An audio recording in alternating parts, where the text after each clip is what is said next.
the National Assembly of the Gambia set a parliamentary inquiry into petroleum product of 36,935.614 metric tons valued at $30 million.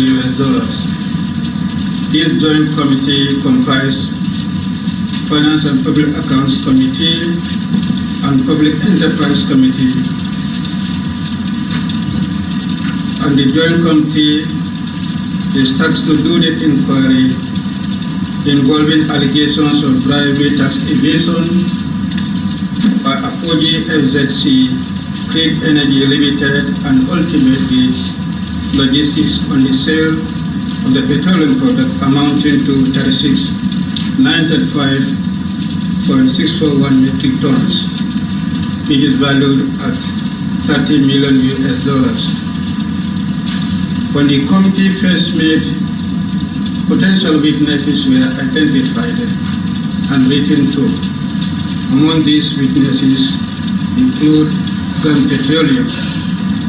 Gam Petroleum corresponded and did submission of the relevant documents dated 14 August 2024, and they were scheduled to appear today for formal presentation and then discussion on the submissions. Today we have Gam Petroleum with us, ably represented as introduced by the three officials who are seated right before us. Now, what we'll do as like a procedure, first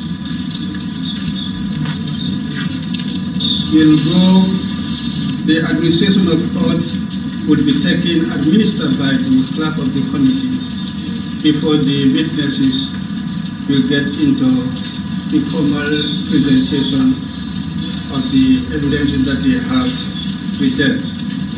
On that, I will now invite a member of the secretariat, one of the clerks, to take them through to administer that affirmation for oath.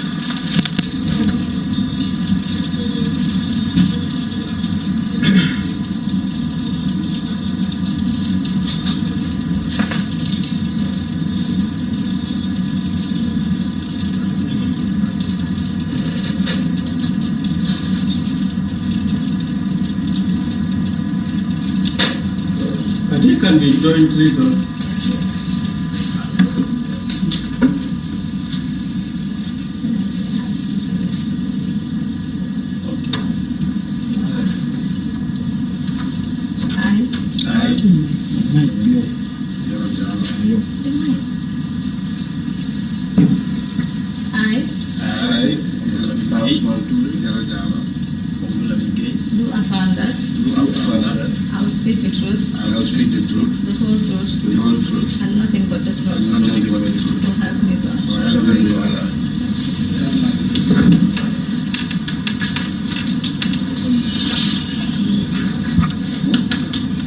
Thank you very much.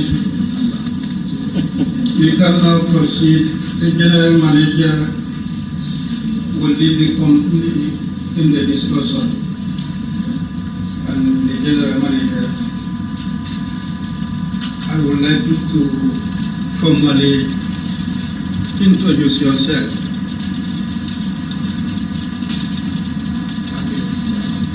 My name is Mr. Jalo, the General Manager of Gam Petroleum.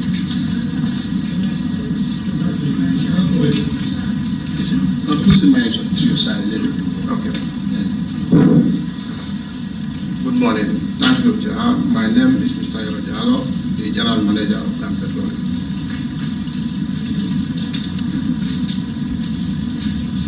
Can you tell us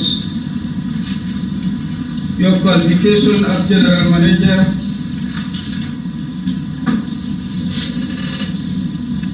Yeah. I hold a master's degree in business administration from the University of East London, and I also have a postgraduate diploma in business from the STM, School of Technology and Management, London. And I am also a qualified accounting technician with the AAT. I also have a series of trainings, short-term trainings in oil supply chain management and the like. I think that should be okay as far as my qualifications are concerned. When and how did you become general manager? Well, prior to becoming the general manager of Gam Petroleum, I was at Gambia National Petroleum Corporation, DNPC. Can you please talk to the mic?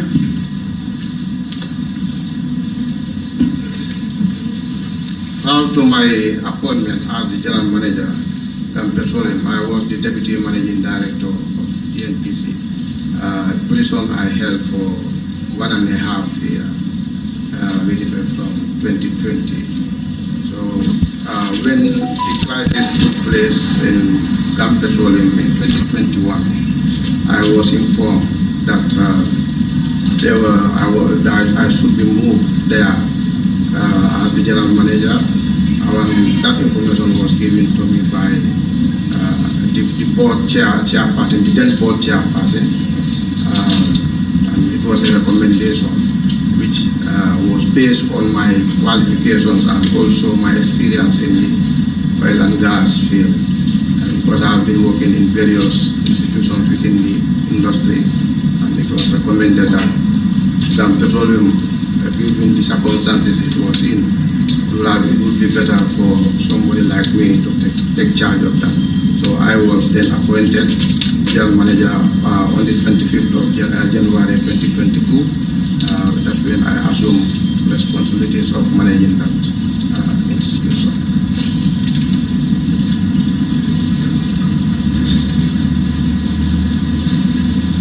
You said when the crisis took place in 2021, that prompted your appointment as general manager. Yeah. What was the crisis? That was the missing stock saga. The missing stock saga that happened in October 2021. Missing stock saga. Stock saga. Yeah. At where? At Gam Petroleum.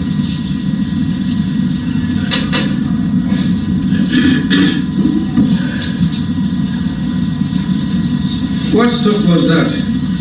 The petroleum stock that was kept with the terminal.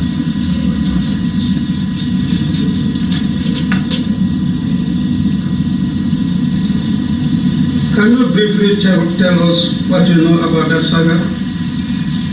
Well, all I know from that saga is based on reports and the information that I had when I resumed. And what I know from that saga was that petroleum products were found to be missing as claimed by the owners, and that there was a task force that was set up by the office of the president, chaired by the then Minister of Trade, and the task force produced a report which stated that some monies were, some stock were missing, and the value was somewhere around $30 million, which Gam Petroleum was supposed to pay, or else face being taken to court. And the deadline to pay that money was given us on the 15th of March 2022. So that was the situation that I found myself when I took over. That is that task force that was set to investigate into the saga submitted a report to the president. yeah. Was Gam Petroleum provided a copy of that report? Yeah, Gam Petroleum was provided a copy, not directly. It was later on when we requested, and the minister gave us a copy of the report. You have that copy in your file? The copy is in my office. I will request that you provide a copy of that report to the committee. Okay,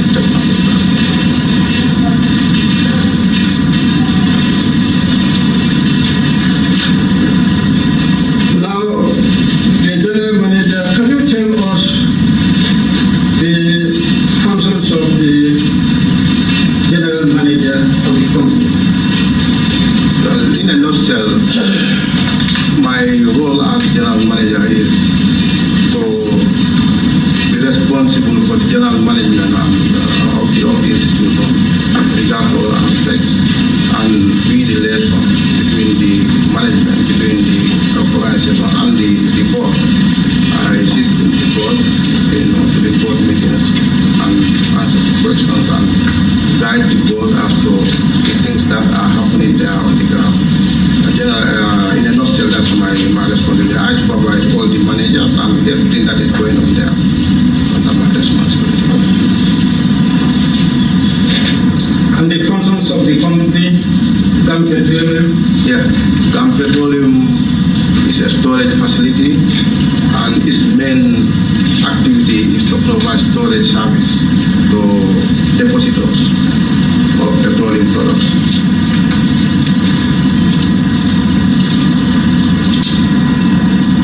Where is the company located? The company is located in Mandinari, East Coast region.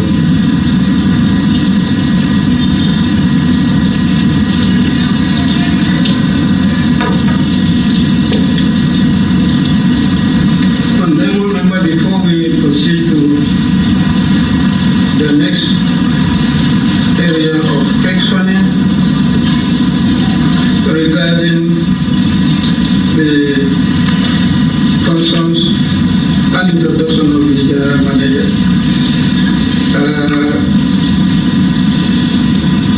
Maybe you may have one or two issues that you want to ask supplementary questions. You can do so before we proceed to the next stage of the question.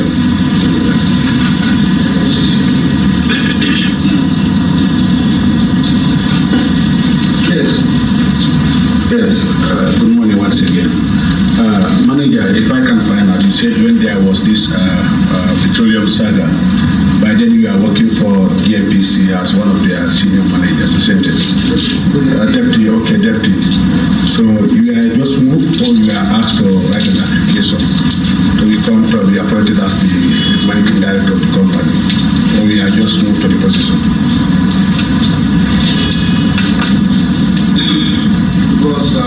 It was a recommendation made to the board. Can we use the mic so that It was a recommendation made to the board, and the board then conducted the interview, told me, and then I submitted my application and CV, and that was evaluated, and I was called for an interview, and after the interview, the appointment was made. Yes. Yes. yes. Okay. Thank you, the General Manager. May I know who recommended to the board for your appointment? Where does the recommendation come from? Well, I was told the recommendation comes from the Office of the President.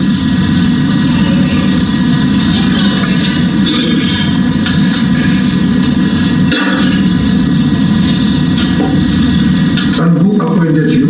The board. The board. Yes. So we just have two questions.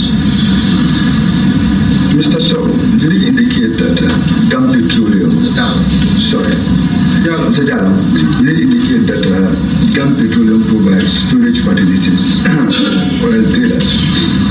Can you tell us the share structures in Gam Petroleum? Who are the owners? What is their percentage shareholding? Well, I cannot tell you exactly percentage of it. What I can tell you, the a summary of what it is. The shareholders are DPA, Social Security,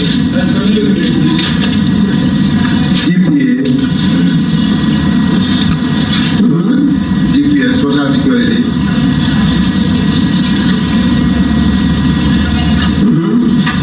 Ministry of Finance, Yes.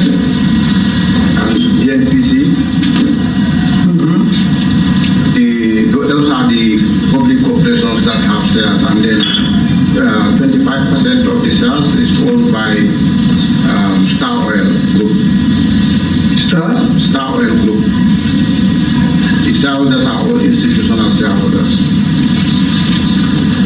They own 25%. Yes, they own the 25%. The rest combined is owned by the public corporations that I have just mentioned. 75%. That's about 75%. Okay.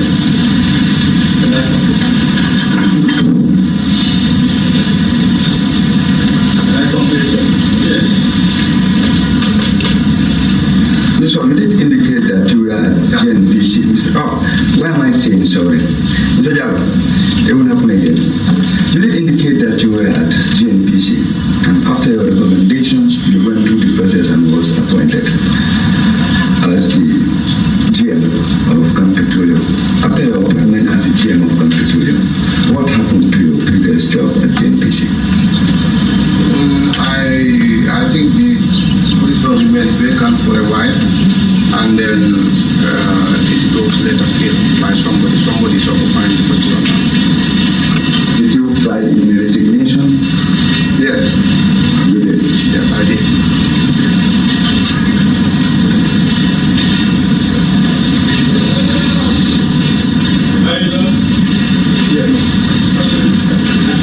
General Manager, I think GNPC, Gam Petroleum has a board. And I know when it comes to recruitment, the board responsibility is to identify suitable qualified candidates. And is the primary responsibility of the head of state to do the appointment. But in your case, it's the other way around. The president recommends to the board and the board appoints. Then you ask office of the president. So the office of the president. Is that in line with your ask for the board to do the appointment from the recommendation from the office of the president? Let me make some clarification. Yes, you can go ahead. Gam Petroleum is not a public corporation, therefore it's not governed by an act. It is governed by the articles and memorandum of association. And the reason why it is the board that have to appoint is premised on that. But that's why what the office of the president can do is to recommend, given the magnitude of the shareholding. So they made a recommendation to the board, and it is up to the board to look at the candidate that is recommended and see if the candidate is qualified enough to man the position. And if they are satisfied, then they will go ahead with the appointment, and that's exactly what happened.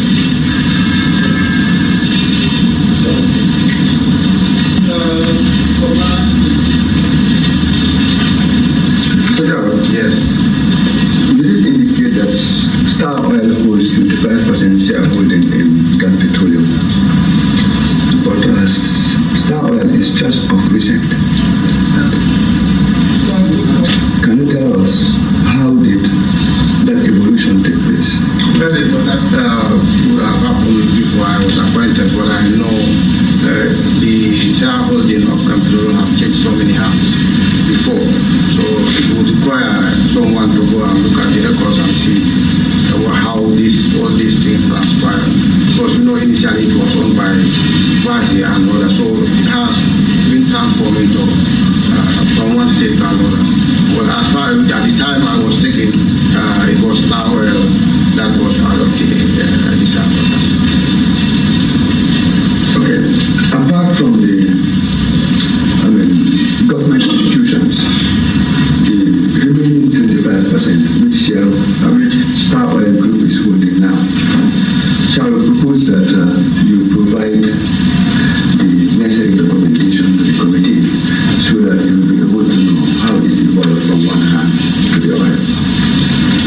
Well, I will try and see whether the record will be provided, but I know that the immediate owner, that would be easy to know, the one from whom Starwell acquired the shares. I will try and find out that.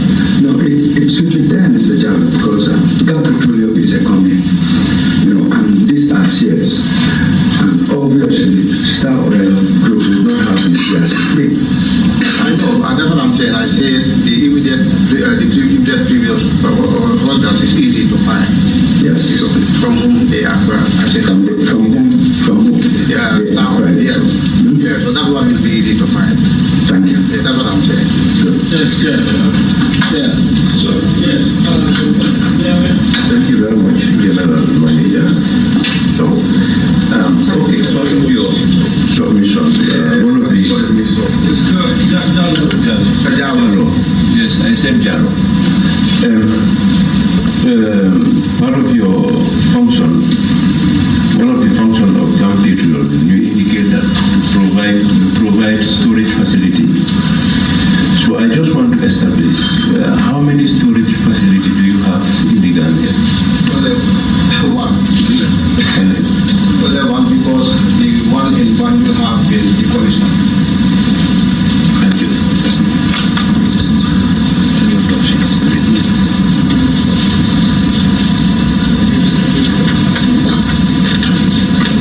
Yes. Yes, thank you, Mr. Jalo. Can you tell the committee how old are you to the company?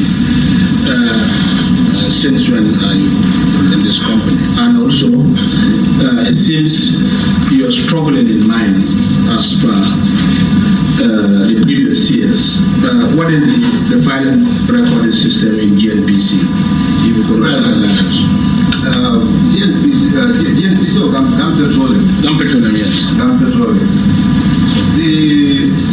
What we took over is not an easy thing. I don't want to say things against anybody, but Gam Petroleum was not functioning in the way and manner that we expect companies to function, in a well-organized manner where things are structured and records are properly maintained. So it was a whole chaotic situation that I took over. I have to reorganize that institution and set things in the proper perspective. So I did not have the luxury to come and see records, everything neatly filed and go through and do anything. So that is the situation I've taken over. It's not a straightforward matter as people may think.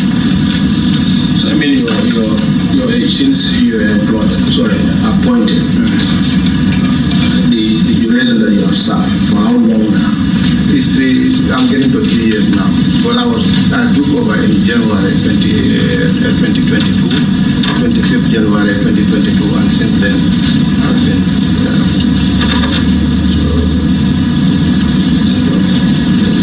by the end of this year I'll be almost 3 years there. Yes, Mr. Jalo.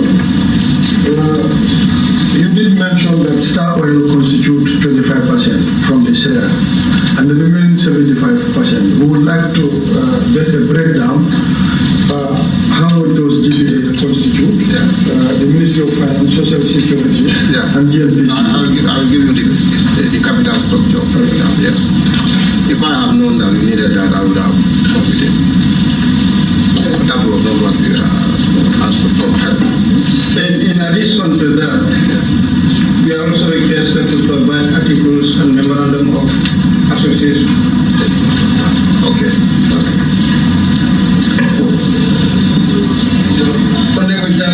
Yeah, thank you very much. Mr. Jallo, can you briefly give us the organogram of GNPC and how decisions are finalized at Gam Petroleum? We always, we are very... No, the whole country is abroad. I don't know the difference between the two. It has always been that from every product, so I have to do a lot of explanation. Well, the as I said, the Organogram was very cumbersome. I think the one that we are having. But right now, we have structured it better. The Organogram is that we will have the board. I'll just describe it for you now because I don't have the document. You have the board, then you have the general manager, and then you have the 3 senior managers, head of HR and admin is a senior manager position, head of finance, senior manager position, and then you have head of operations, senior manager position. Then below that you have managers. The manager on 2 managers on the HR, that is manager IT and manager procurement. They are assigned to the head of HR and administration. And then you have the manager depot operations under the senior manager operations. And then you have 3 other units that are units which we plan to upgrade later, but for now they are on their own, but they are managed by a manager, not a senior manager. And those are the HSSE unit and the engineering and maintenance unit. Those are the units that we have, and that's the structure. Below that you have supervisors and the like. But that's the summary of the Organogram. Have another question. How decisions are finalized? How decisions are finalized at the level of GP, Gam Petroleum? With management decisions, or what decisions are you talking about? No, maybe operations. Okay, just general operations. Well, when I came, I established a very structured management system, and through that we hold management meetings weekly, and any issues that emanate from any of the units will be tabled in that management meeting and discussed. Managers are supposed to update, provide departmental updates, and give, tell us anything that they need to tell us. Then we discuss issues and arrive at solutions. The decisions that we arrive at that management meeting are captured in minutes, and we take the decisions based on what we agreed in that management meeting. So this is how things work. And if we receive any communication from outside, all communications are channeled through the general manager, and then I will minute them to the respective units that are supposed to take care of that issue. That's how it is done, and they report back. And then we also have board meetings where I will go and present to the board whatever we have done or challenges that we are facing. I communicate that to the board, and the board will also look at whatever they want us to do. They give the instruction through the general manager, which I will bring to the management, and we sort it out. So that's how it works. Everything in a structured manner. Hello? Yes, okay. Thank you very much.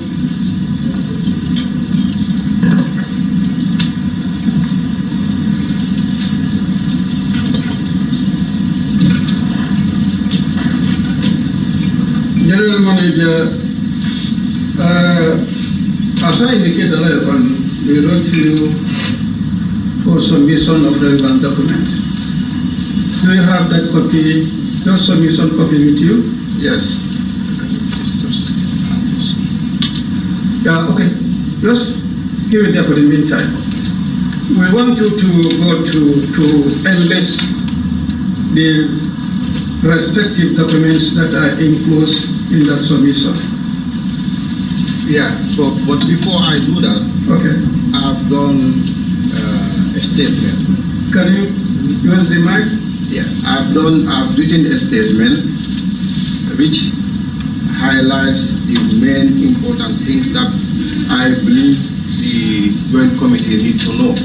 You have that statement there? Yes, that's the statement I want to Submit. Yes, to submit. Do you have a copy of the statement? You can do the submission. Do you have your own copy? Yes, I have my own copy. Okay, you can submit that. No, you just sit down. A clerk will come for it. All right, thank you. Can you go for it? Okay.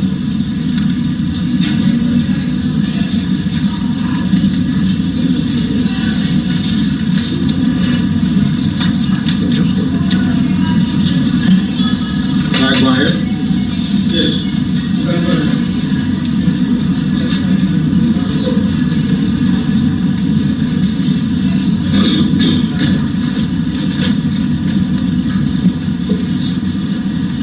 I did, yeah.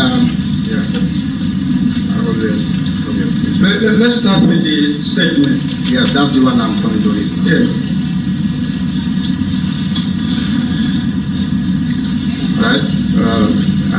I wrote this statement yesterday evening after receiving your notice, the second notice, which demanded a statement to be written. It was not demanded in the first summer. So in response to that, I have to write this statement. But it was good that you asked for the statement, because what it has done is that it enabled me to put all the things that I wanted to say in this statement, and that is what I want to read now. Perhaps after reading this, because I've already narrated the procedures that we follow in dealing with, in providing our services. And once we finish this statement, reading this statement, we will then understand the context in which the allegations are made, and the submissions is part of it. I made reference to that. The submissions are just documentation to prove exactly how the operation takes place. So I will go ahead and read the statement. Statement in response to the allegations on bribery and tax evasion currently under a parliamentary inquiry by the Joint Committee of Finance and Public Accounts and Public Enterprises. We refer to your notice of summons, reference TAMP 01 JCP 13, dated 12 August 2024, received on the 13th August, requesting for the submission of relevant documents or evidence on or before the 16th of August, which we have done, and we submitted that before then. And a subsequent notice, which I refer to now, and the reference is given, dated 19th August. We received it on the 21st, yesterday, requesting for a submission of a statement and a certified copy of the documents which have been done. It can be understood from the notice of summons that my role here is to provide any relevant documents or evidence that may assist the Joint Committee in the investigation of the allegations. To this end, my team has gathered some relevant documents that we believe are sufficient to provide the facts relating to the cargo, the owner of which, though not specifically stated in the summons, may be attributable to Afodi FZC based on the messages coming from the Joint Committee through the media, the Standard newspaper in particular. So we endeavor to provide information relating to the Afodi FZC insofar as this cargo is concerned. However, before presenting the facts in this statement, I want to emphasize that Gam Petroleum Storage Facility Company Limited, under the current management, is a very transparent business entity. Our doors are open to everybody who wants to know anything about the way to do business with us. We would therefore appreciate it if the Joint Committee would have taken the following points into consideration for the sake of our personal integrity and efforts in ensuring the availability, affordability, and accessibility of petroleum products in the country. Point number one, Gam Petroleum, since the change of management, has gone through tremendous transformation, both in terms of the documentation of its operational policies and procedures and its compliance with regulation and standards.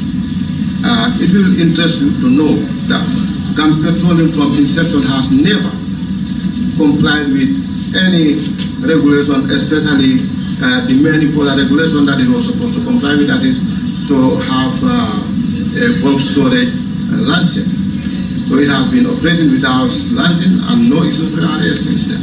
It is for the first time when we took over that we have a bulk storage license.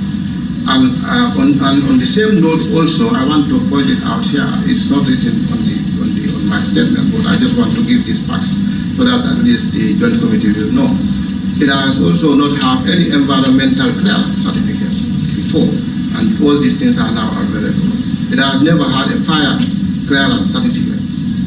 We are the ones who set it up. So it was like setting up an institution altogether. We put everything in place. So moving on with my statement, this is the reason why it won the respect and confidence of international traders that they had to resume operations with the terminal after more than 1 year of boycott since the unfortunate incident in 2021, which cost Gam Petroleum millions of dollars during the era of the previous management, which many people are not talking about. By the time I was taken over in January, there was a boycott.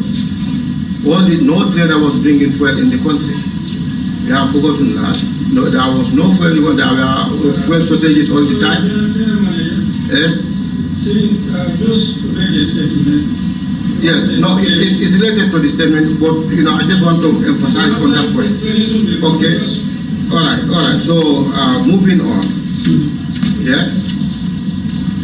Point number 2, we believe that the joint committee should have short clarification and understanding of the policies and procedures of the operations of Gam Petroleum and the concepts that underpins these operations before making these serious allegations. That would have provided clarity and understanding of the way the terminal operates and its relationship with both the traders, depositors and oil marketing companies. Please, we are also appealing, through this, even after this inquiry, you are free to come and discuss and ask any questions, and we will explain how our operations go, because it's important. We feel that it's very important for the National Assembly members to understand how this oil and gas business is going, because we realize, we know this may not be the last time we will be confronted with this kind of issues. So it will be important. We will definitely appreciate it if you... still explain? Yeah? What I'm saying, only read the statement. Yes. But we are trying to follow. But if you want to be doing explanation... Okay, all right. Yeah. Okay. Okay, so that's what I said here. Just, we are saying that please, even after this inquiry, you are free to come and see how the terminal operates, because this may not be the last time you may be confronted with issues relating to our operations and the industry in general. Your understanding of these issues as National Assembly members is therefore highly necessary. So our doors are open for that. And point number 3, presenting these allegations in the presence of the media without proper understanding of the subject matter, as complex as the oil and gas industry and the way Gam Petroleum terminal operates, has the effect of tarnishing the reputation of this high caliber of hard-working and dignified professionals and their families, considering the perception the allegations will create and has indeed created. We know, after our clarification, many people will understand, but it is said that prevention is better than cure. Now, I will go on to give the way we do things. I will now present our statement with a view to assisting the Joint Committee in its investigation. 1. The legal and governance status of Gam Petroleum. It is important to note that Gam Petroleum is not a public corporation, but a private limited liability company with government majority shareholding through public corporations. As such, it is governed by a board of directors representing various institutional shareholders. The board provides oversight and strategic direction under the leadership of the board chairperson. The management team, under the leadership of the general manager, is responsible for the general management and day-to-day operations of the company. 2. Services. As the name implies, it is a storage facility which provides storage services to the depositors of petroleum products and loading tanker trucks for delivery. Yes, I'm not comfortable the way the general manager is, reading his statement, insinuating that the joint committee has alleged. Because these are issues that I think we could be better. I don't know whether he's not much informed of our letter that is written to him. So insinuating in public, saying that the committee has alleged, I'm not really comfortable with the way he's reading his statement. So I think we could put his house in order for us to fine-tune him the way he's moving, because this is an important thing that had given us the powers to call as per a witness, and the letters have been sent to him clearly onto what we want him to. So if he's saying that we have alleged, I am not comfortable. I think let's put his house in order and we fine-tune, we have a befitting movement. That's my submission. Thank you. Honorable member, I think this is a written statement and he is submitting. Let's allow him to do the submission. What is in it will now be the document owned by us. But let's finish the process. Whatever is there, let him read that. What we will do, I will come to do that. We requested that all you should provide us reading statement. If this is what he has written, we allow him to present. Yes, can you proceed? As the name implies, it is a storage facility which provides storage services to the depositors of petroleum products and loading tanker trucks for delivery of oil marketing entities. Through these services, it generates throughput income. The terminal enters into 2 types of agreements which guide its relationships with the traders or depositors and the importers in the provision of its services. The storage agreement is signed between the terminal and the traders. This agreement governs the vessel discharge and storage operations for the traders, and the throughput agreement governs the uplifting or loading operations for the importers. The number 3, bonded warehouse concept. Bonded warehouse concept. It operates under the bonded warehouse concept. This means that it stands farm in which the petroleum products are stored is at the border. So the products that are brought and deposited in the tanks cannot be considered as imports at that stage. Therefore, the traders or depositors, the entities who bring and own the products stored in the tanks, are not supposed to be registered in the country or acquire importation and export license before they can bring, deposit, and sell their products in the tanks. The terminal therefore acts as a linkage between the depositors and the buyers, that's the importers, and facilitate the business between the 2 entities. That is our role there.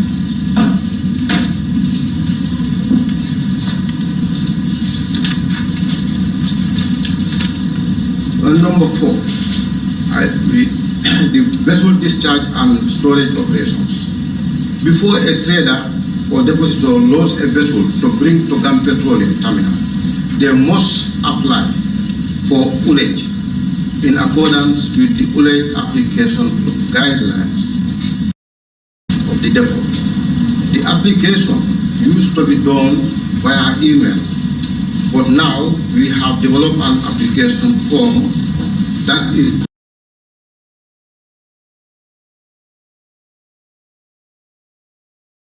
being used. If there is a space, it will be approved on a first-come, first-served basis. And the trader must provide the relevant documentation as required by the terminal. When the vessel arrives, the discharge operation is carried out and the product is received in the relevant tanks.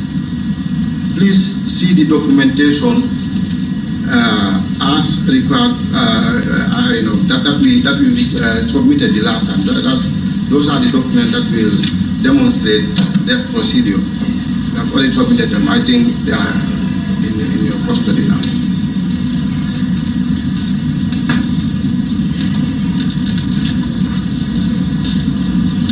This procedure is the standard procedure of the terminal, and it has been applied to all the traders operating with Gam Petroleum.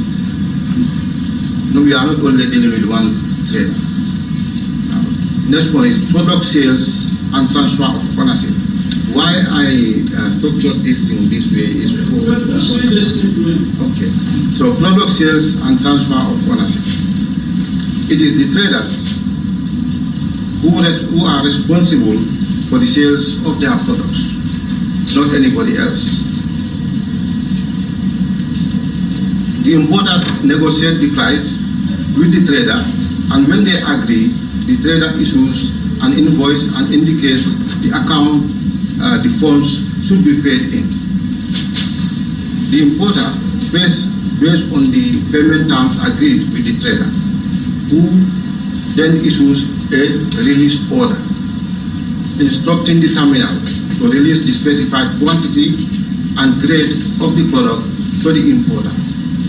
The terminal then issues an ITT, or in-tank transfer, to the importer, and copy to the trader, and updates the stock records it maintains for the two entities. Uplifting and loading operations. Upon receiving the ITT from the terminal after buying the product from the trader, the importer would then issue a delivery note to the terminal instructing it to load the specified product and quantity to the specified truck with all the related details. After completing the loading process, the terminal would send the loading ticket generated from the terminal control room to the customs post at the depot. The truck must pass through the customs post for tax clearance. That's where the tax administrator will sort out all necessary tax issues before the truck will be released out of the depot.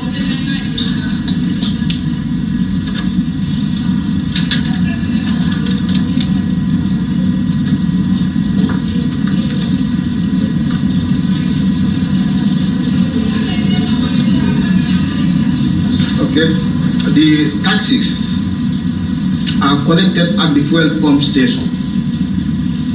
Each time you go to the fuel station and fuel your car, you have paid the tax. These taxes are then remitted by the OMCs to the GRA each month. So with this system in place, how can there be tax evasion as alleged? What business has the Gam Petroleum terminal manager got to do with these tax issues? Because he is not the tax administrator. How can he aid any entity to evade tax, even if tax evasion is possible? Therefore, if all these are not possible, then how can the terminal manager receive bribes to do what is not possible? Now, conclusions. Understanding the above processes and procedures from the perspective of Gam Petroleum, we feel that these allegations should not have been made in the first place. However, as I stated above, our doors are open for any further clarifications you may need. I can expand on these points, I just shut in them, but to clarify, to explain why it is like that, I can do that later. That's the end of the statement? Yes. Okay, thank you. Because unfortunately, we received a statement made just now Otherwise, the statement on the civil advance will go through and they try to pinpoint the issues that are highlighted. A sense of institution making statement is to shed light on their understanding as far as the issue that is on the table is concerned, not anything personal. I want to make that very clear. There are issues that are in the statement that appears to be on personal grounds. And I don't think that is fit for the purpose as far as making statement surrounding a matter for the institution to provide what they know about that particular matter. On allegations, a report was given by a particular institution, and that is a legitimate institution. And if it happened that in that report produced by a legitimate institution, there are issues of allegations that was put before National Assembly, and National Assembly is concerned to dig into those allegations. I don't think one can water down that process. The National Assembly passed a resolution for an inquiry to be set to dig into the allegation.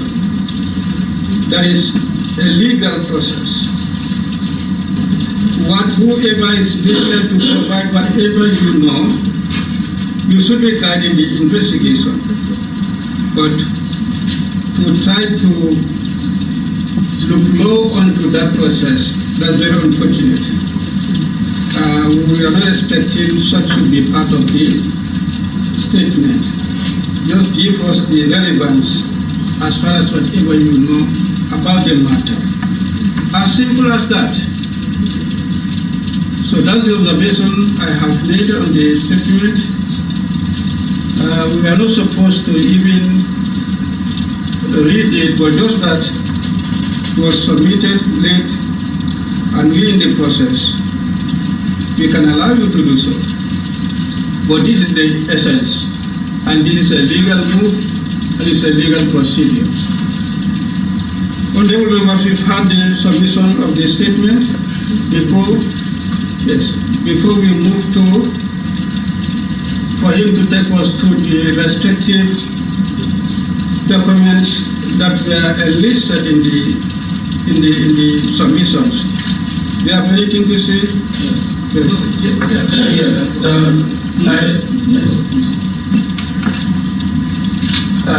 Chairman, why not we allow you to present the document we have? We have the interrogation together. I think that would be better. Because he already read his statements. Then we allow him to do the formal presentation, lead us on the document he submitted, then we do the interrogation together at the same time. No, it's not about interrogation. I mean, on the statement, not necessarily we're supposed to be interrogating. Earlier on, he had a concern, so I just stopped him that maybe he may have a concern. Yes. For us to clear, because this is something that is going outside.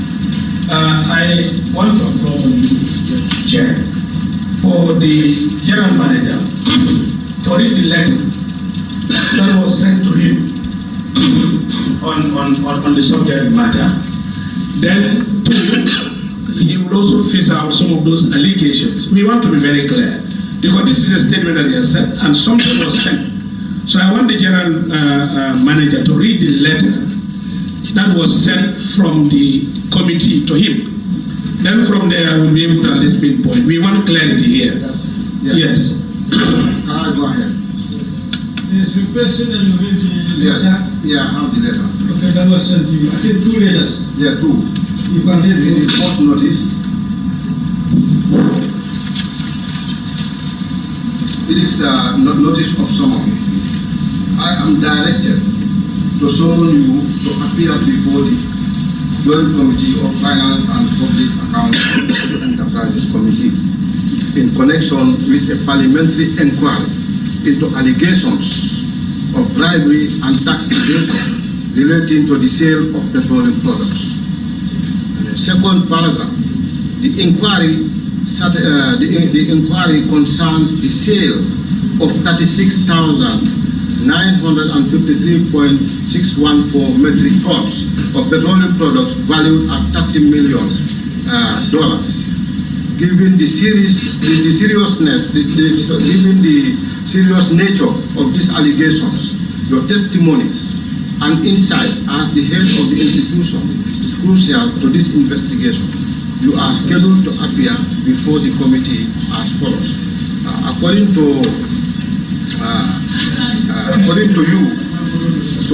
Accordingly, you are intimated to provide any relevant documents or evidence that may assist the Joint Committee in the investigation on or before 16th August 2024. Your cooperation is vital to ensuring a thorough and fair examination of these serious allegations. Mr. Chair, can I just put something in connection with this letter? Yes. Yeah, okay. No, it's fine. I want him to, he has already read the letter. Okay.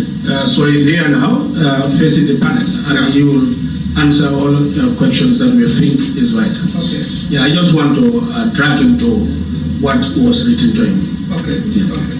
So that's that.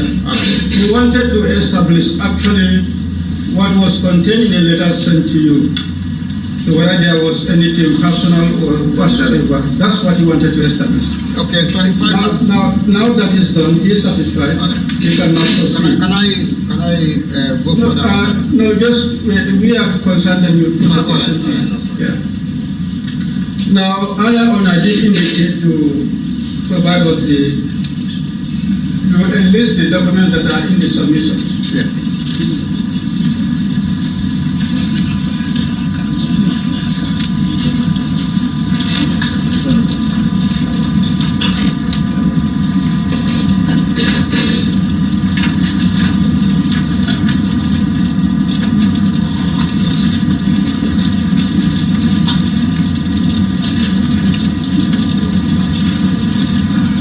Can you name them?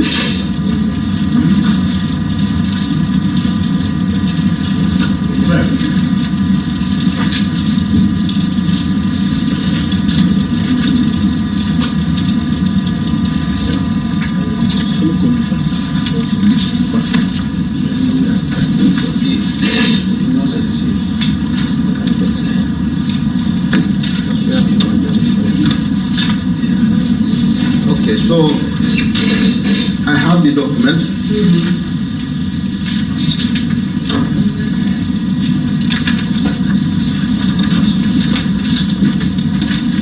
The cargo in question, the cargo. Hello.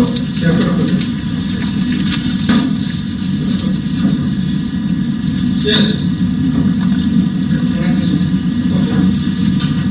Can we have this statement the GM read in record? Can he provide you with that statement? Therefore, to bring it. Okay. Yeah. The cargo in question. The cargo that you mentioned, carrying that 36,000 metric tons. As far as Gam Petroleum is concerned, we receive products from Apodi in 3 tranches. The first tranche. You just want to read the documents that are enclosed in the submission. We want to list them. Okay, the list. Yes. All right. The list of the documents. Do you have the list? Okay, don't worry. That's it here, yeah. Okay. You've listed them. Yeah. Secretary, can we get the list into this here? Yeah, I did from this. They have the copy. I think we gave them a copy.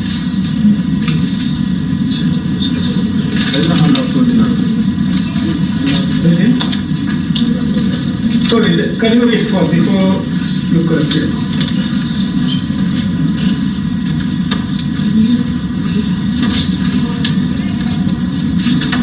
Can you read the list? List of documents for the empty vehicles.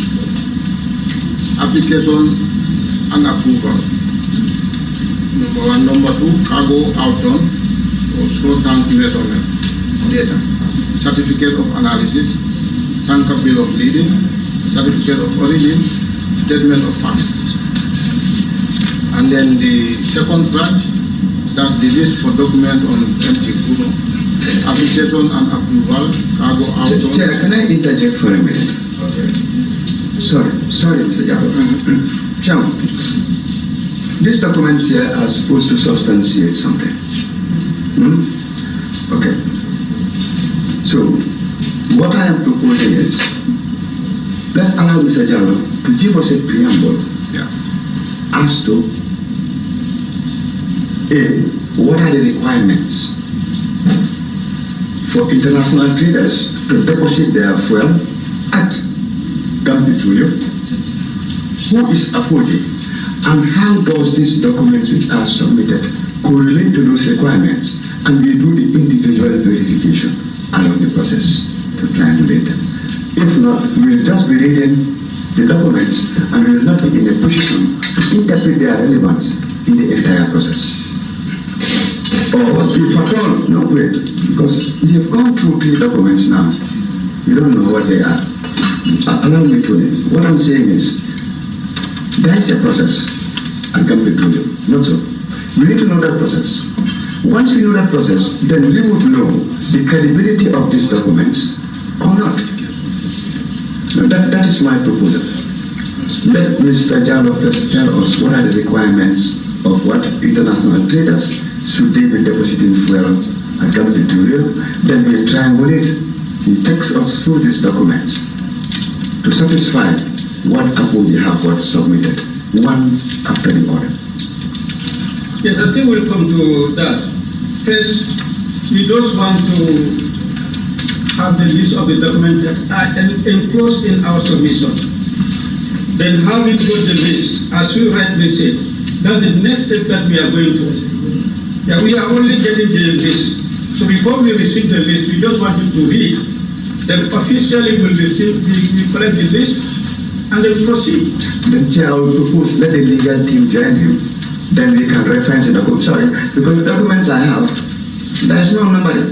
That's why, yes, he has just listed. If you receive, we'll hand it over to the legal team. Then we do the numbering. Then we do the numbering before we do the correlation. Yes. Okay, that's fine. Yeah, just read. No explanation, only read the list. I've already read the first 2. The First 2, yes. Yeah, the last one is document for empty cargo, application and approval, cargo outbound, short tank measurement, tank bill of lading, statement of facts. So these are under each of the. That's it. The end of the list. That's the end of the list. Yeah, can you submit?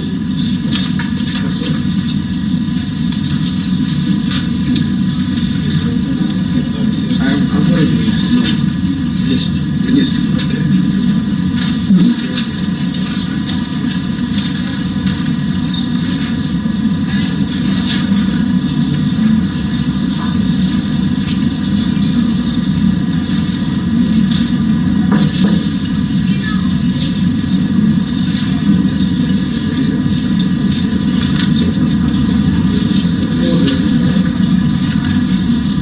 The legal will go through the submissions to appropriate the list and what is entailed in the submission.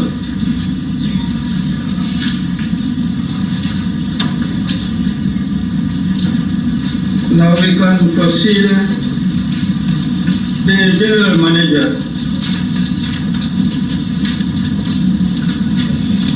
Earlier on in your statement,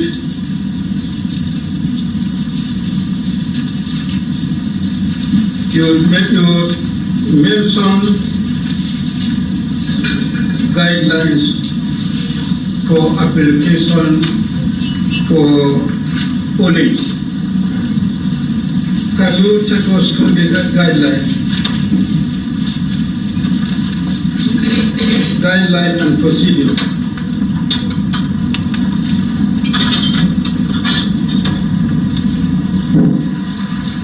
Okay. GP standard bullet acceptance criteria. We attach we attach this thing on each storage agreement that we sign. The following procedures must be clearly indicated on the ULEC request letter before any acceptance will be given. These procedures include, but are not limited to: number one, before acceptance, that is before accepting the ULEC application of the trader. Request for ULEC space must be sent to the depot 2 weeks in advance. 2. Nomination quantities and product grades should be clearly stated on the request letter. In term transfer chartering questionnaire, which is we call it Q88, has to be submitted to the terminal. Estimated time of arrival should also be clearly stated.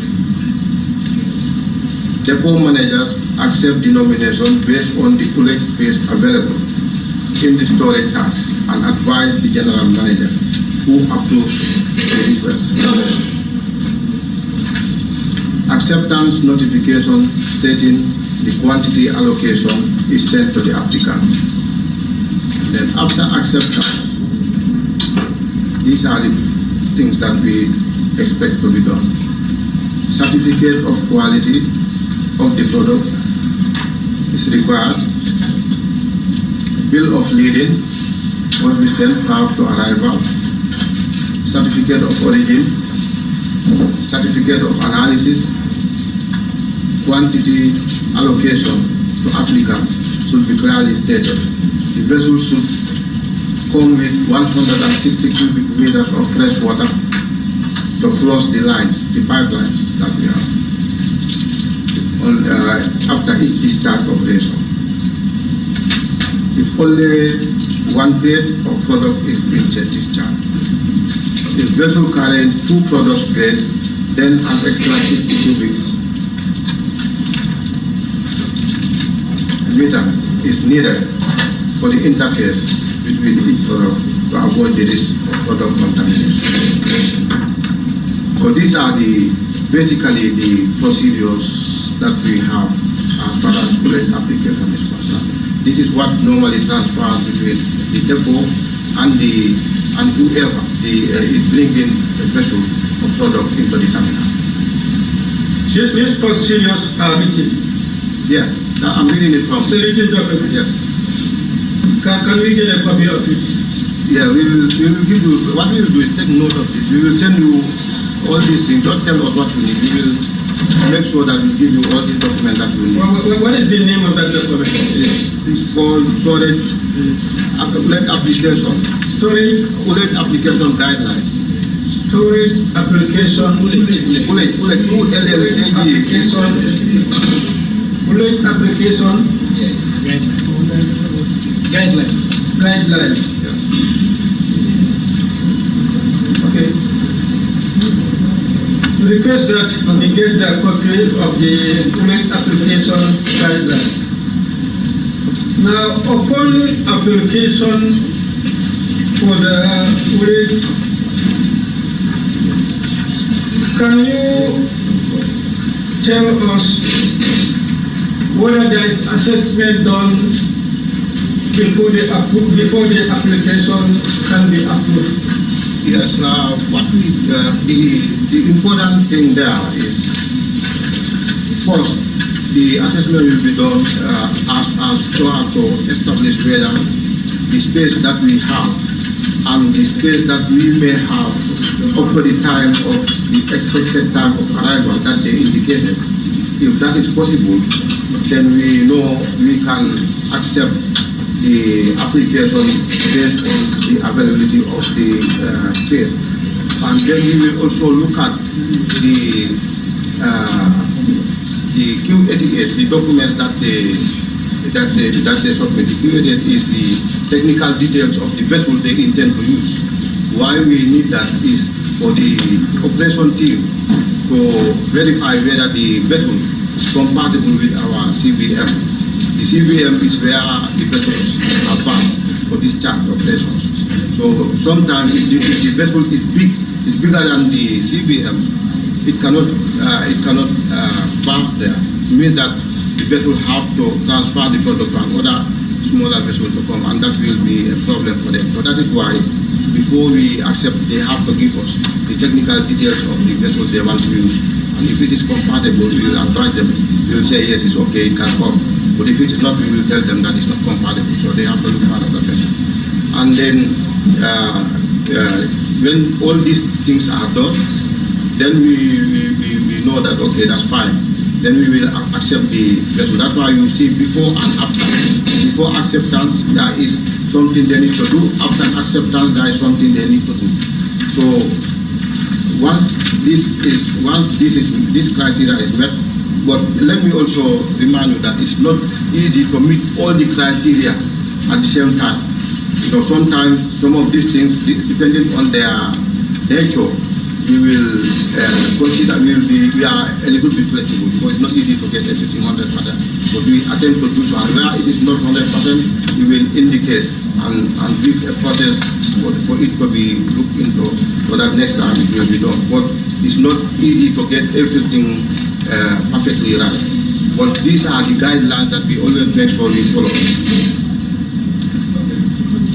Who does the assessment? The operations department. Led by the head of the operations. Comprises who? The senior manager of the department operations and the manager, depot manager, and his team. Now, after the assessment, they report to who? They report to the general manager. They advise the general manager that it is okay. Based on their advice, then I give either approval or disapproval. And that is my next question. Who approved the application? General manager. Solely by the general manager? Yes.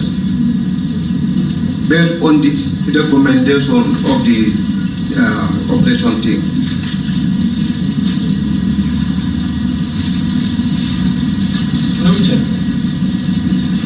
What you say?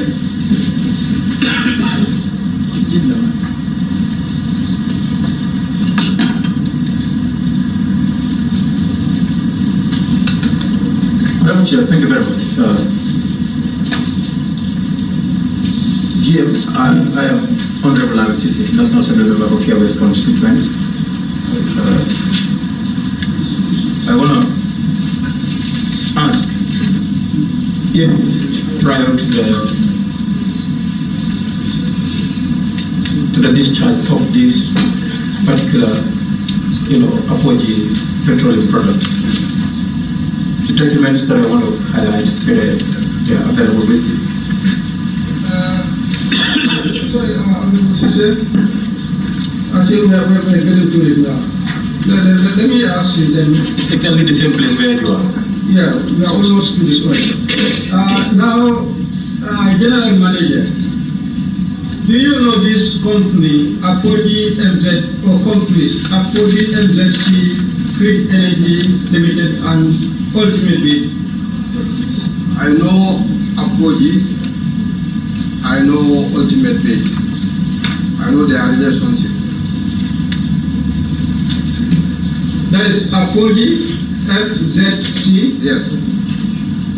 Grid Energy, and Ultimate Bid Logistics. Yeah. You know that? I know Apogee and Ultimate Bid, and I know their relationship. How about Grid Energy? Yeah, Grid I have. I heard about them, but we have nothing. We have not done anything. Okay. What do you know about Apogee? Apogee is a trader.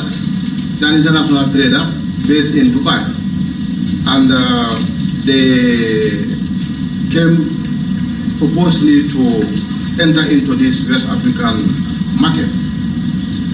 The original arrangement, I think, was for them to supply.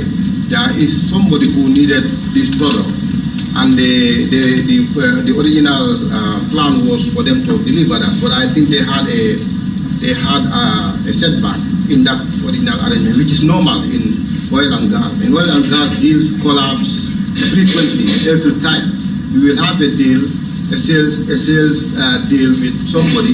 If, at the end of the day, the person will not be able to provide the funding, and then it collapses. So when it collapses, you have to look for alternatives. But I think that's what happened in the case of this Apogee vessel. The original sales deal did not materialize while they are already over this area here. So they have to look for alternatives, which is normal in this business. Anybody who is in oil and gas knows. That's why vessels keep on floating everywhere. Deals collapses anytime. So once it collapses, you are having a vessel, you have to find a solution. And normally what they do is either if you have somebody who can buy while you are on shore, they buy and then you deliver it to them. But if you don't have it, then you look for a terminal. And that's what Apogee did. They looked for a terminal. They came at a time when we also needed a product. So that's when they came, and then that's how I got to know that. Okay, before I proceed, Apogee FZC and Apogee FZE. Do you know the two? This is the I will show you the one that I know. So that's let me just get the documentation.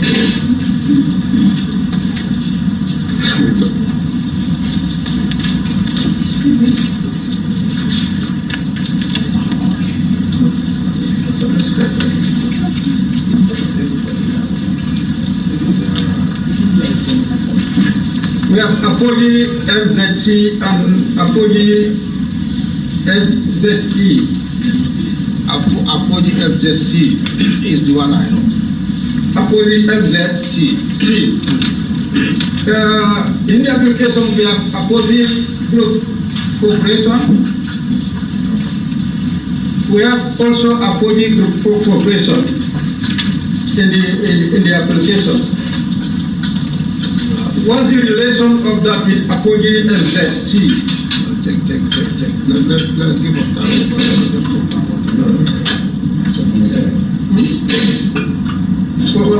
Yes. I said in one of the letters here we have Apogee Group Corporation. This is Apogee FZC. That's the one we are dealing with. It's Apogee FZC. FZC that we are dealing with. That you are dealing with. Yeah.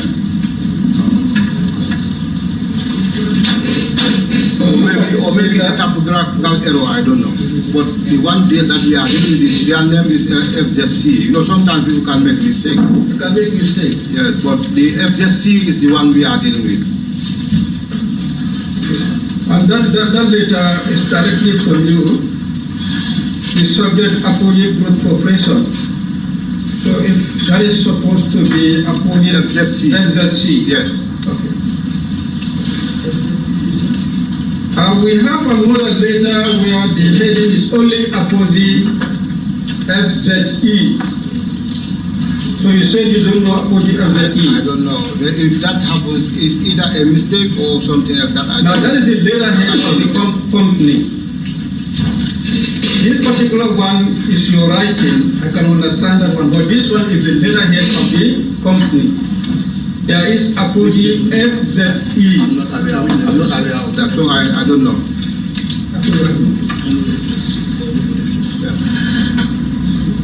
And that letterhead was addressed to the general manager.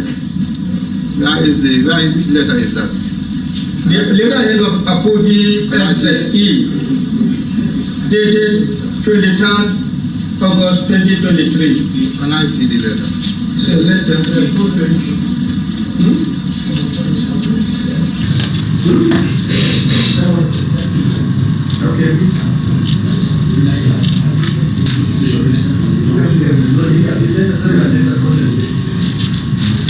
Can I see the letter? That's the letter. Yeah, from the document. FZE. FZE. Yes. FZE. 23rd August.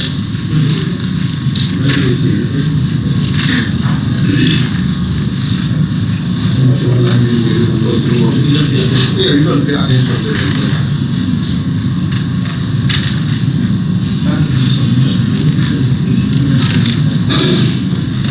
Yeah, you see, I know it. Sometimes I'm not aware of this content. Yeah, but the thing is sometimes you don't pay attention to this. Maybe they made a mistake.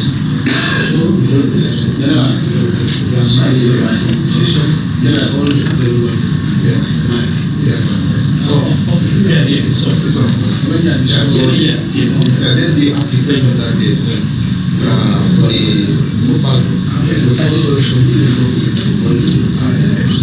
exactly. So in fact, if you if you check at the bottom, of that letter, Yes. you will see FZC. I think they just make a mistake. Well, you will see FZC there. But the letterhead on top Yeah. is E. On top the letterhead is E. Yeah, but you'll see down there the registration number is FZC. FZC. See, even though their letterhead is E. Exactly. You know, this is, I don't know how these things you don't normally check, notice them. But if you check down there, you will see the registration number is FZC. Yes, sir.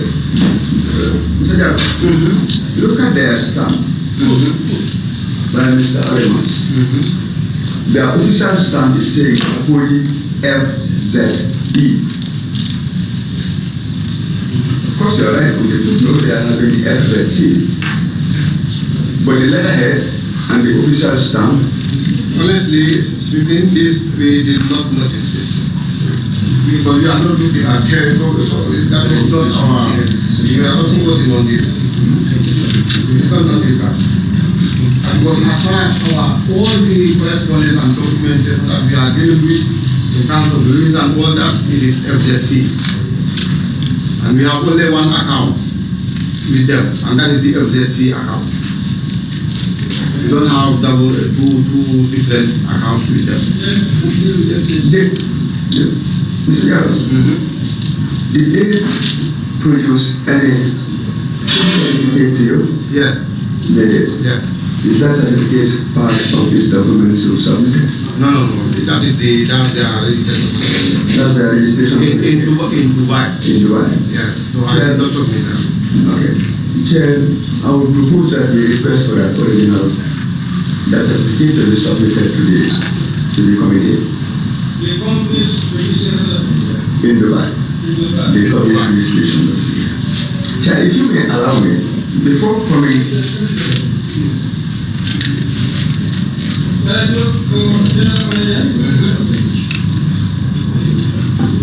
General Manager, we are requesting for the registration certificate of the company. Okay. Yes, Chair, can I go in? Chair, still on the letterhead. and that is the big company, we have to be specific. Apoli FZEOC.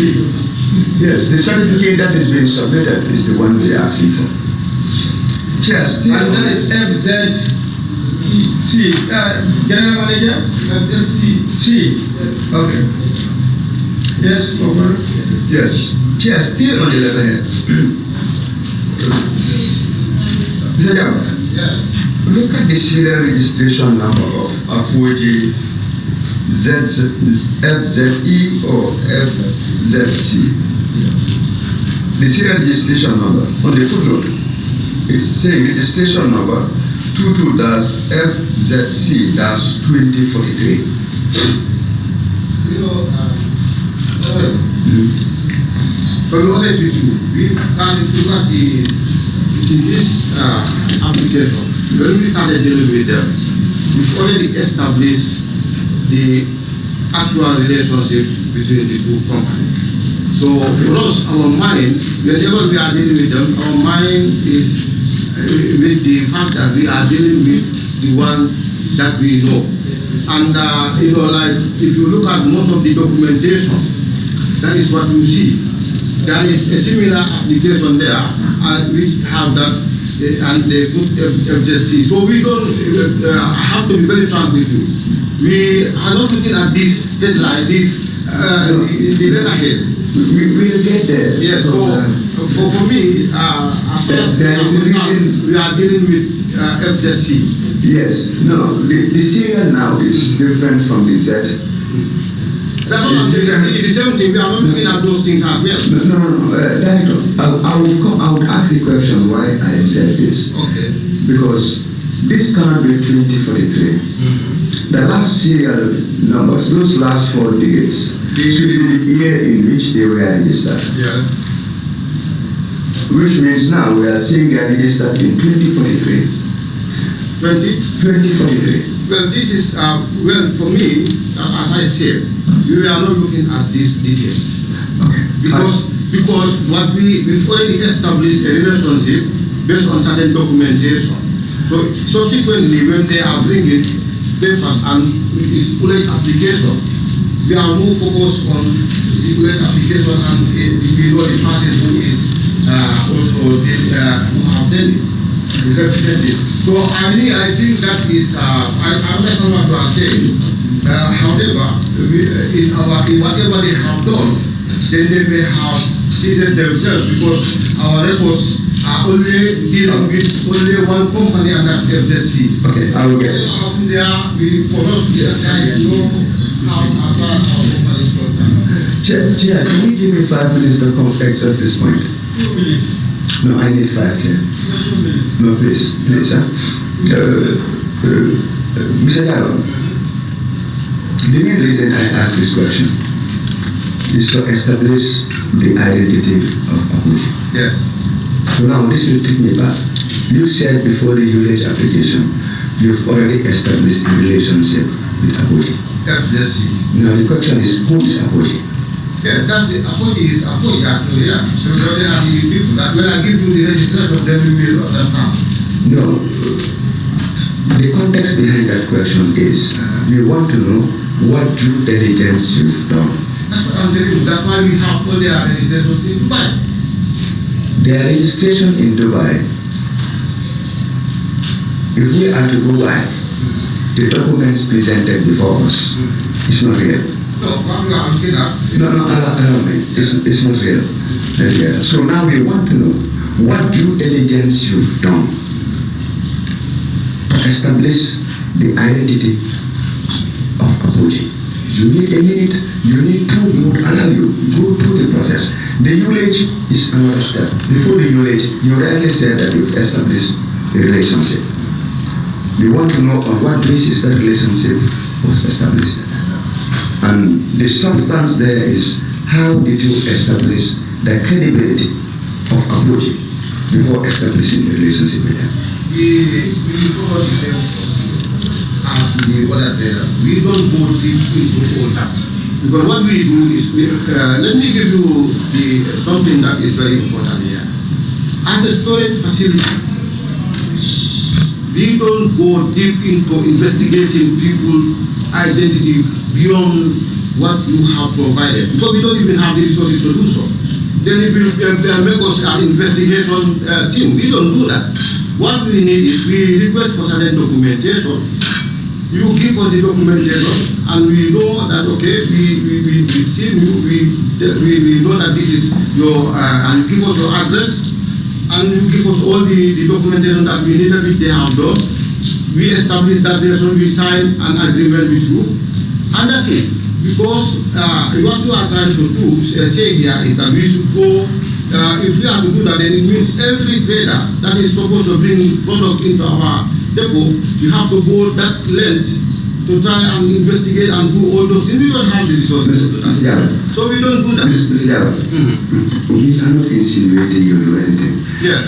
What we are saying is the standard protocol. Yeah. You rightly stated that you request for documents. Yes. Can we have a list of those documents that you... That's what we told you. No, let's have them one by one.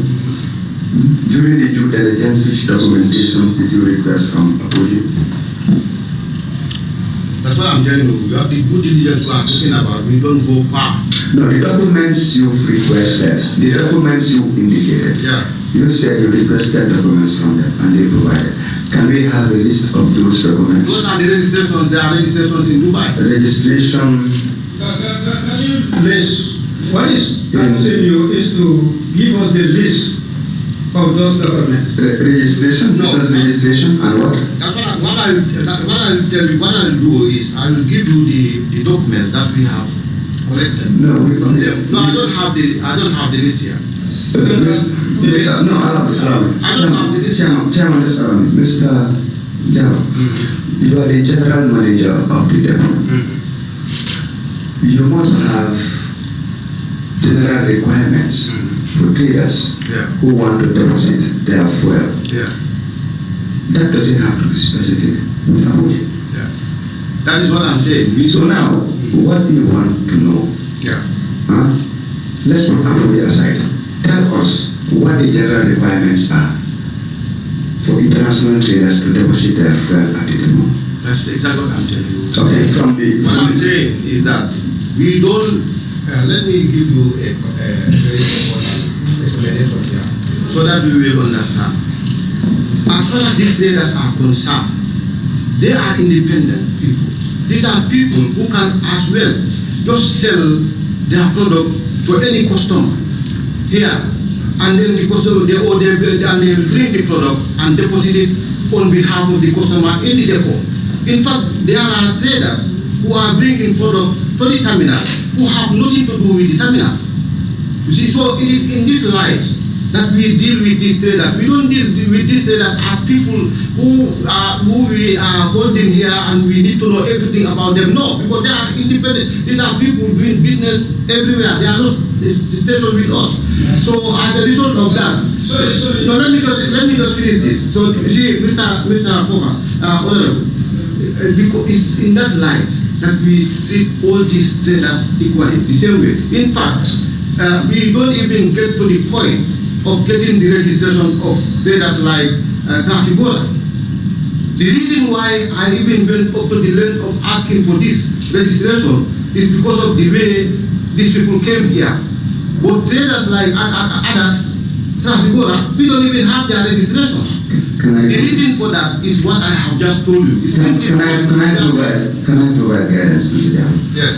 I will refer you to an email that you sent on the 8th of May to the Finance Director, Mr. Keta, and the subject is Apogee Group Corporation. You say, hello, Mr. Keta, please send our draft storage agreement to Mr. Arismas for them to review it and revert to us for negotiation until we reach an agreement. Yeah. Mr. Arima, please note that this must be treated with urgency given the situation on the ground. Yes. Mr. Yaro, are you telling us that you will sign agreements with international traders without having any requirements to them? No, you see, the requirement is the agreement. And then they are required to put their actual address there, their contact details on the agreement. So we don't, that's what, and that is a standard agreement. We don't have it with any of these traders. And I'm telling you the reasoning behind this. Not just wait.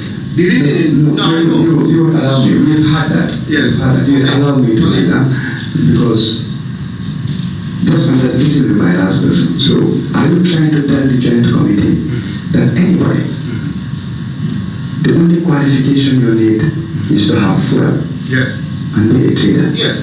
Anybody can come to the depot. Exactly. You don't need to be a registered business.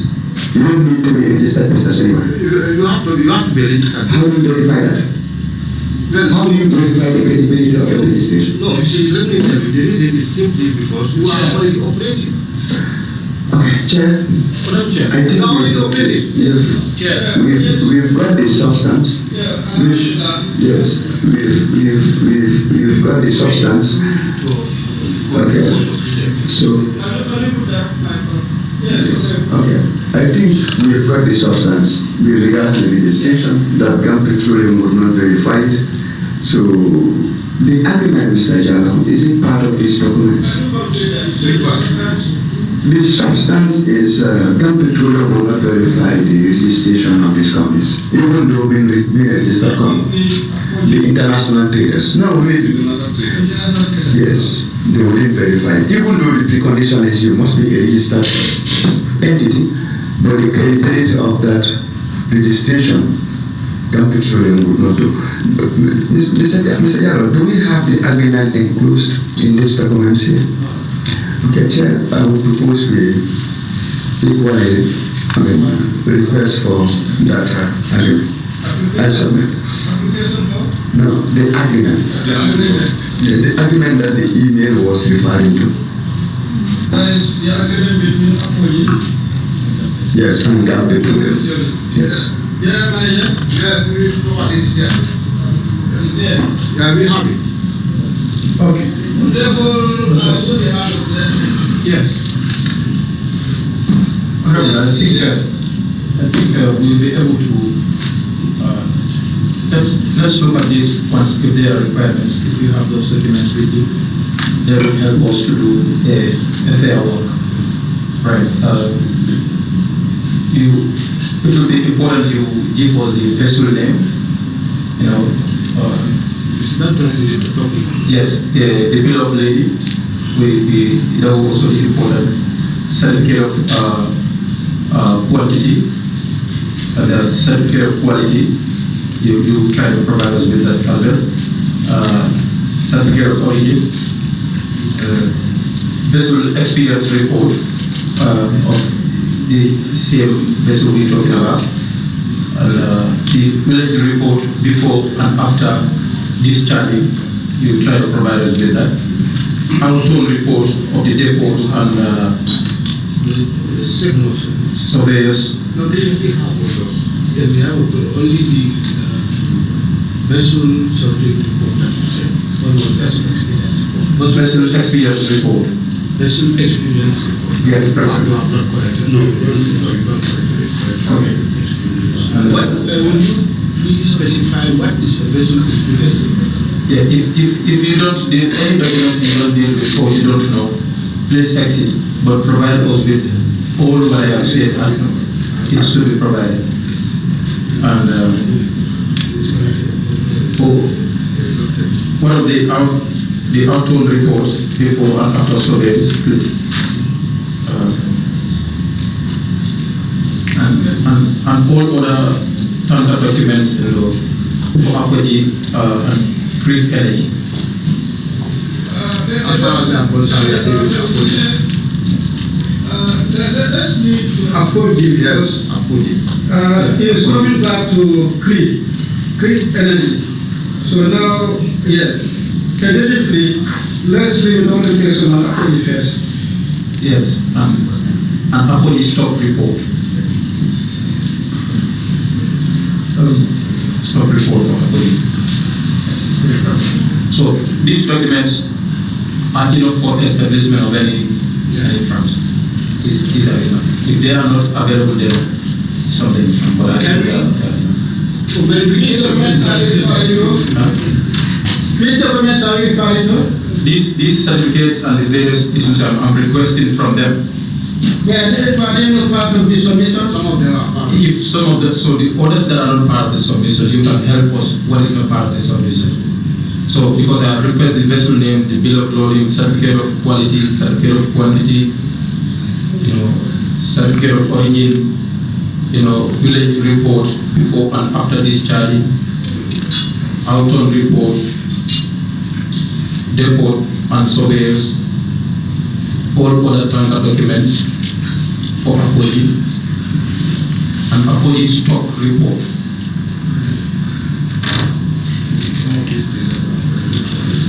So tell us the ones that are in the documents that you submitted and the ones that are not there.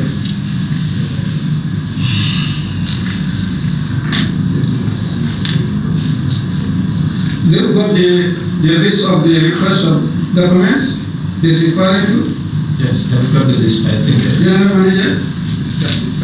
No, he will get back to you on that. Can you name the documents? You have them. Just mention them. To give us the vessel name, the bill of loading. Bill of lading. Bill of lading, rather. Certificate of quantity. What you will do, just check the documents we are having. Sorry, allow me to learn. The ones that are not in the list, you can request that.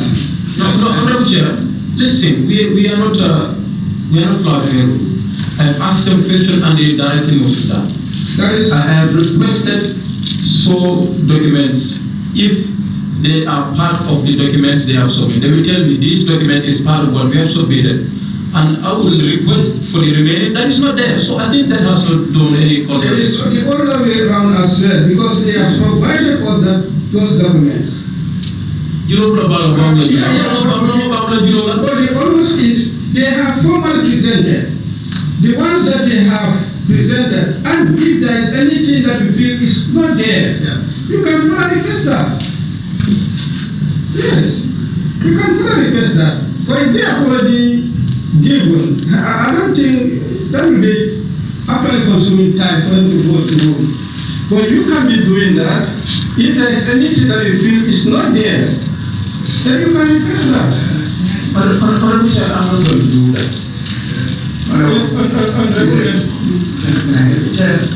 Chair, I think that's okay. What we'll do, honestly say, no way, come with your list, anything that they provide.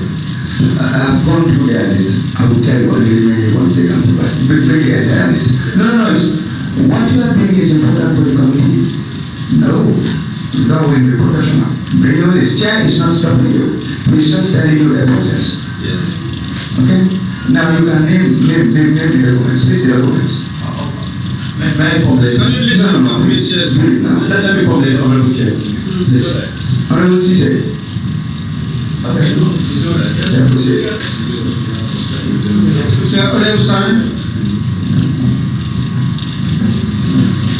Mr. Diallo, I'm a bit worried about the operation of the MPC. How do you know who you have an agreement with? And what happens if they break it? The GMPC. Gam Petroleum. Yeah, use the GMPC. Gam Petroleum. I've been worried about the operations. So I want to inquire, how do you know who you have an agreement with? Okay. And if so, what happens if they break the contract? Let me tell you. The nature of the business is that these people are depositing products that are valued millions.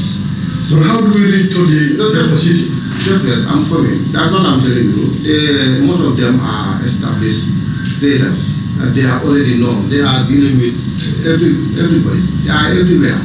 So, and when you are trying to check the agreement, you will see that they provided their details, and we are communicating with them. They have their contact details and everything. We know already how to contact them, and we have their contact. We know where to get them. What we have not done is to go deep into that investigation to come up with, to say that we have to get this and that. The reason, and I told you, there's a rationale behind that, because we feel that that is just going to cost us money unnecessarily. What is happening is that we know them, like Organogram. These are international traders, they are known. They are not only dealing with our terminal. These are operating everywhere. So why would we go into getting things that we already know? We have already have their contact details, and we know there are bona fide businesses that are operating with not only us but everybody. That's why we didn't do that. And some of them, in fact, don't even have anything to do with us.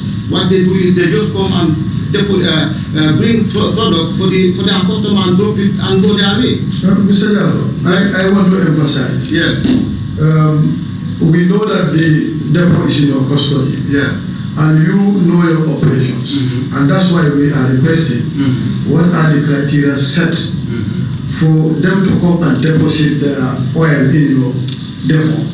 That's what we want to know. Those criteria, we only want you to give us the steps that they need to meet before depositing inside the depot.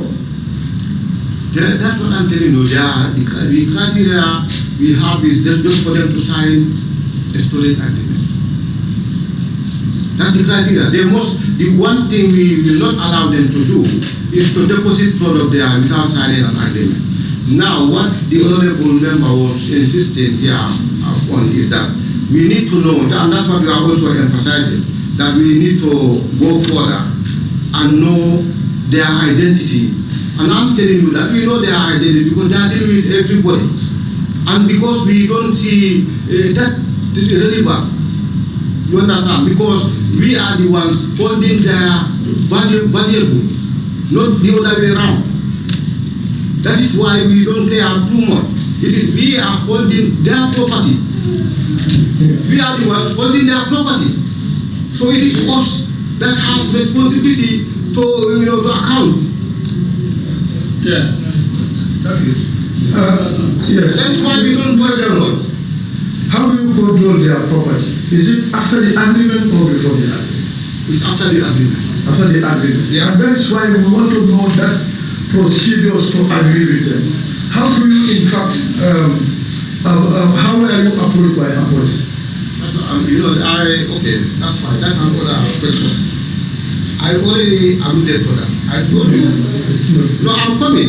I'm answering to you. I already alluded in my last answer. What I'm saying is that they came, the way they came, I already started explaining that. The original thing was that there was an original business deal. I did not go into that. But I know from the way they were explaining and the problem, the way they came, was that there was an original sales deal which collapses, which I say is normal in this business. It always happens. Businesses, you try to sell product to a particular person, we're supposed to provide you with funds, for you to deliver, and then everything is given. When you go, at the end of the day, you realize that the person doesn't have the funds as you expected. So what you do is, the deal collapses, and then you look for an alternative. Either you sell the product to another customer, or you look for a terminal where you put this product and sell it gradually, which Apple did in this case. That's what I'm telling you. That's what, and this is a normal way of doing business. This is how it happens everywhere. That's what I said.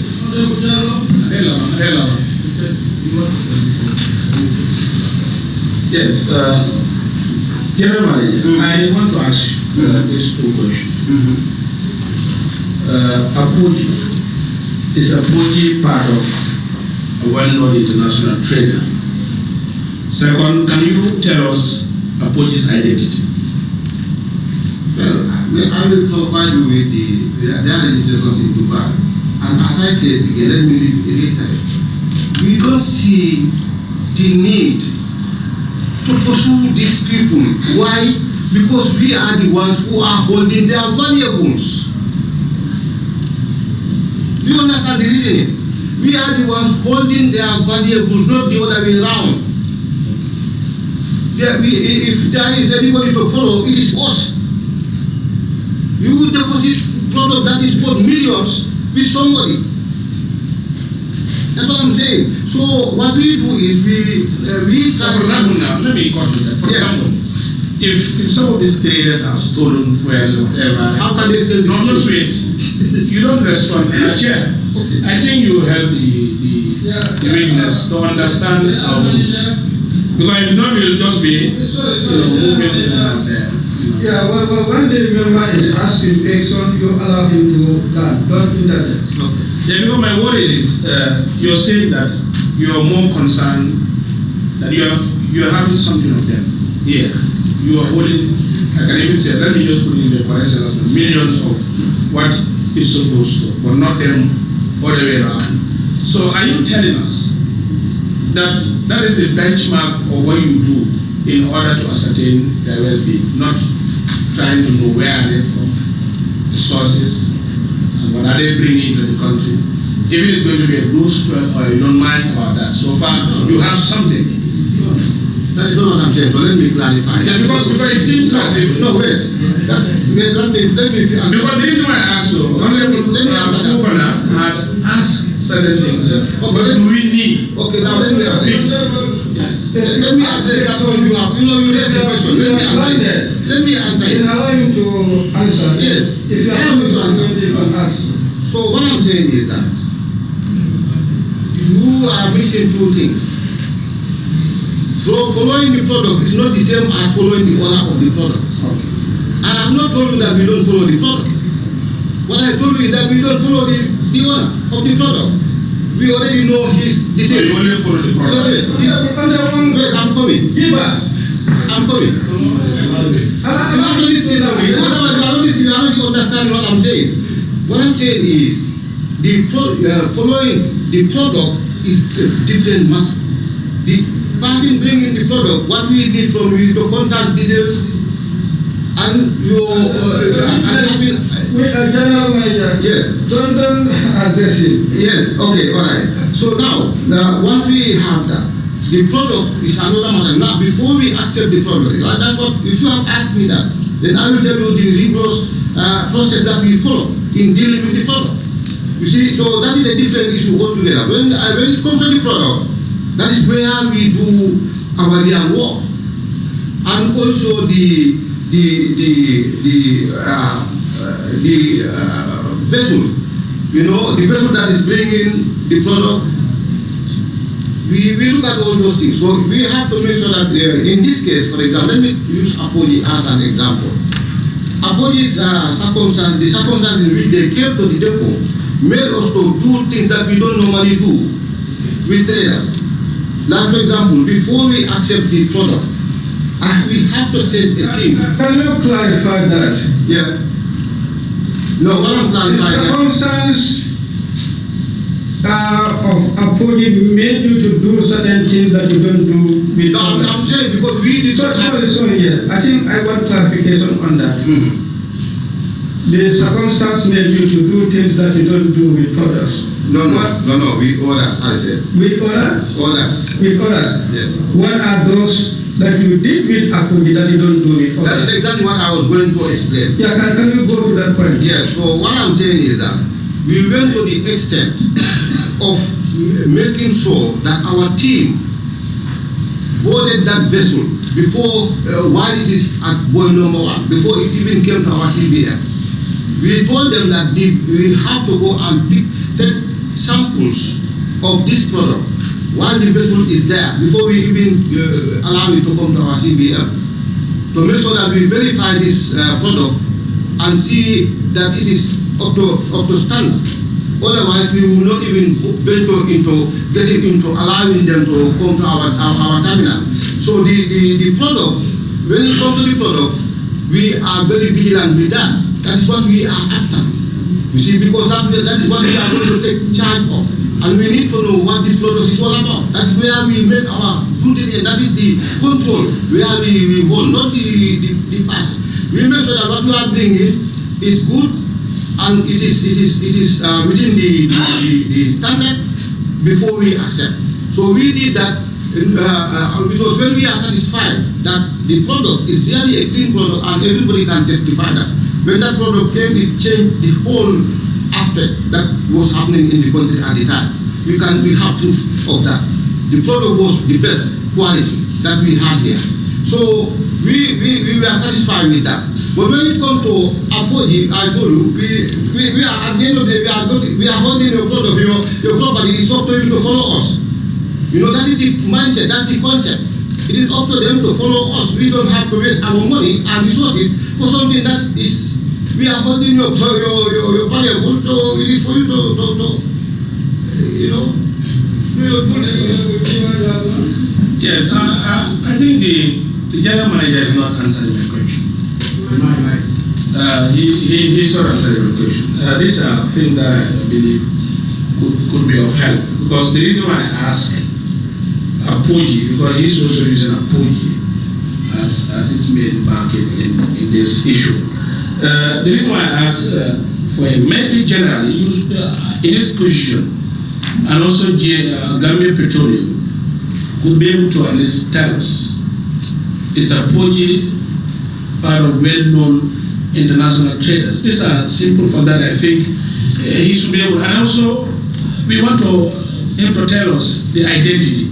So if those elements are not, then I think it's going to be something else. I promise to give you their registration details in Dubai. So that will give you who they are. Second, are they part of international trade? Well known. Do they need to be well-known international traders before they will bring a good product to our depot, which we need? So what do you do? For example, as sorry, yes, what I'm just saying is, do you have standards? Because the reason I think you should be patient with us for us to reach our destination where we want to land. Yes. We are flying. Mm-hmm. We are flying in the sky. Mm-hmm. So if we continue, we will not be able to land. Mm-hmm. And anyway, now we continue. So the reason why I'm asking is because we want to, end somewhere. Apoji brought something. We are talking of who is bringing what here. In so doing, Gam Petroleum, do you do checks and balances to see that the person who is bringing, you know him, get the idea of functionalities before the products? So this is what I want to establish. We are just moving. Or you don't? We are just moving round and round. And it's the same thing. You are just going round and round. Honorable, sorry. Yeah, sorry. That's is it General Manager. When the member is asking, you allow him to land. Okay? And can you put the mic up, sorry? Yes.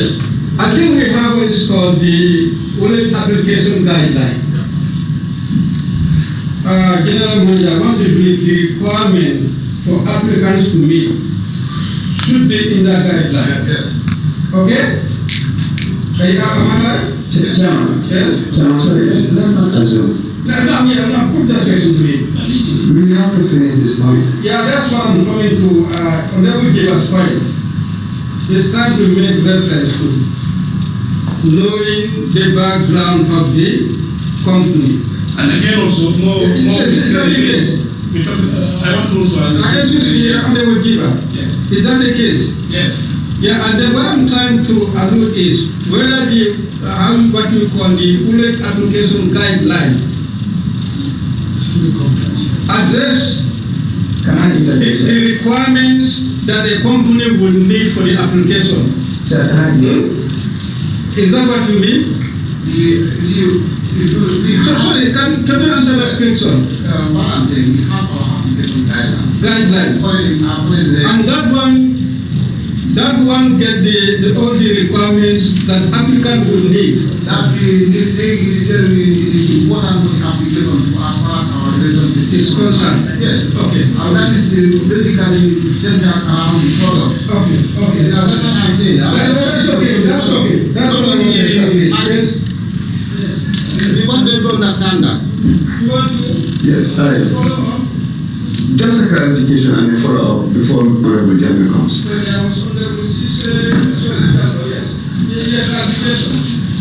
Chair, if we get Mr. Jaloga, he did indicate that there was an agreement before the UH application, not true? Yes.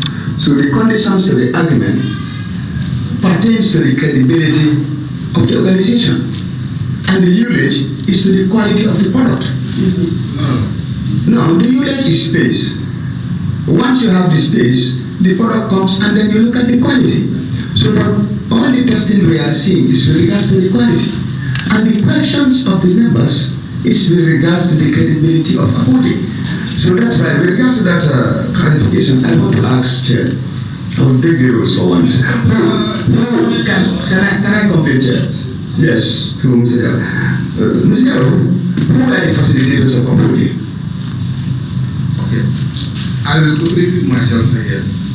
I already told you the circumstances that led to Apodi committee. No, when we say facilitators, we don't mean situations. We mean individuals. That's what I'm saying. We want to know individuals now, not situations. Who are the facilitators of Apodi? Okay, let me explain to you. Yes. You cannot explain the facilitator without dealing with the situation. Okay, in this case, Mr. Jallo, after this we have another session. Yes. Sessions of parliament Yes. are processes. Yes. Okay? They are intended for a purpose. Yeah. Let's answer the question as they are asked. It makes your job easy. They are their allow me, Mr. Jallo. Just allow me. We'll go through this. It will make your job easy. Yeah. It will make the job of the committee easy. Yeah. And it will make your submission have value to the committee. I asked who were the facilitators of Apodi. If they have facilitators, give us their names. If they do not have facilitators, just tell us there is none, and I'll move to the next one. Okay. Apodi is their own facilitator. Apodi is the name of a company. Yeah. So they are represented by somebody. What's the name of that guy? Exactly. That guy is their director, their commercial director. His name? Who is Oremus. Arimus. Yes. Arimus is the commercial director of Apodi, as all of them, all the traders have a representative, and that's how they work. They will always have a representative who deals with the terminal. How does Arimus come into contact with Gam Petroleum? Arimus came with Nana, who represents Ultimate Beach. Ultimate Beach is a logistical company that helps traders, to do their logistical arrangements. So in this case, when they came together in my office, they were together, and they introduced themselves that the two companies are working together. The Ultimate Beach helps in the logistical, but Apodi is the trader. So these are the two people who came and introduced themselves, and they told me the scenario, the circumstances in which they were at the time, at the material time. That is how they came. Last question, Chair. In your earlier submission, you did say that when Apodi came, the condition in which they came, they had a deal that collapsed. Yeah. Can you tell us who they were having that deal with? I did not get into that. What led to the collapse of the deal? According to them, they say it's lack of funds, available funds. The funds they were full. They thought the funds were okay, but they realized that the LC was fake when they came. So it did collapse. It did not materialize. And you didn't get to ask who that particular company was? No, I did not bother to go into that. Did that make them a special one? Because you said it is due to the circumstances that they gave. Was that the only prevailing circumstance, or were there others? Okay, now let me give you the background of that circumstance. That's why I told you, so that you understand. Yeah, I will submit from that response. You see, the background to the circumstance, at that same time, there was no trader bringing product at the time. At the time, we have already negotiated. If you look at my statement, I told you that Trafigura came more than one year after the incident. So at that time, we have already finished negotiating with Trafigura, and they were about to start operations in the Gambia. That happens around the same time, but they have not brought their vessel here. So at the time we were meeting these Apodi people, we were in fuel crisis in the country. And then about more than 2 months, going to 3 months our tanks were completely empty at that time. So that's why I'm giving you the background of this account. And then problems were all over the place. People were giving no fuel. So we have to, what we did when they came, we have to look at the situation on the ground and then accept the product into the country after going through the verification that we told you as far as the product is concerned. And that's how it happens. You see? That was the period that people were, there was no fuel in the country and people are killing everywhere. Our tanks were empty for almost 2 to 3. Can you tell us specifically the period of that crisis, that 3 months? Yeah. Which period was that? That was in March, April, and May. So this finally we have them. No, the period, the 3 months period. The 3 months period is March, April, May. Of which year? 2023. Of 2023. March, May. March, April, May. So in the middle of May, these people came, we started discussing around May, middle of May. Traffickers vessel we were expecting from that time, around the middle of May going on. That was when we started receiving all this. That was complete right.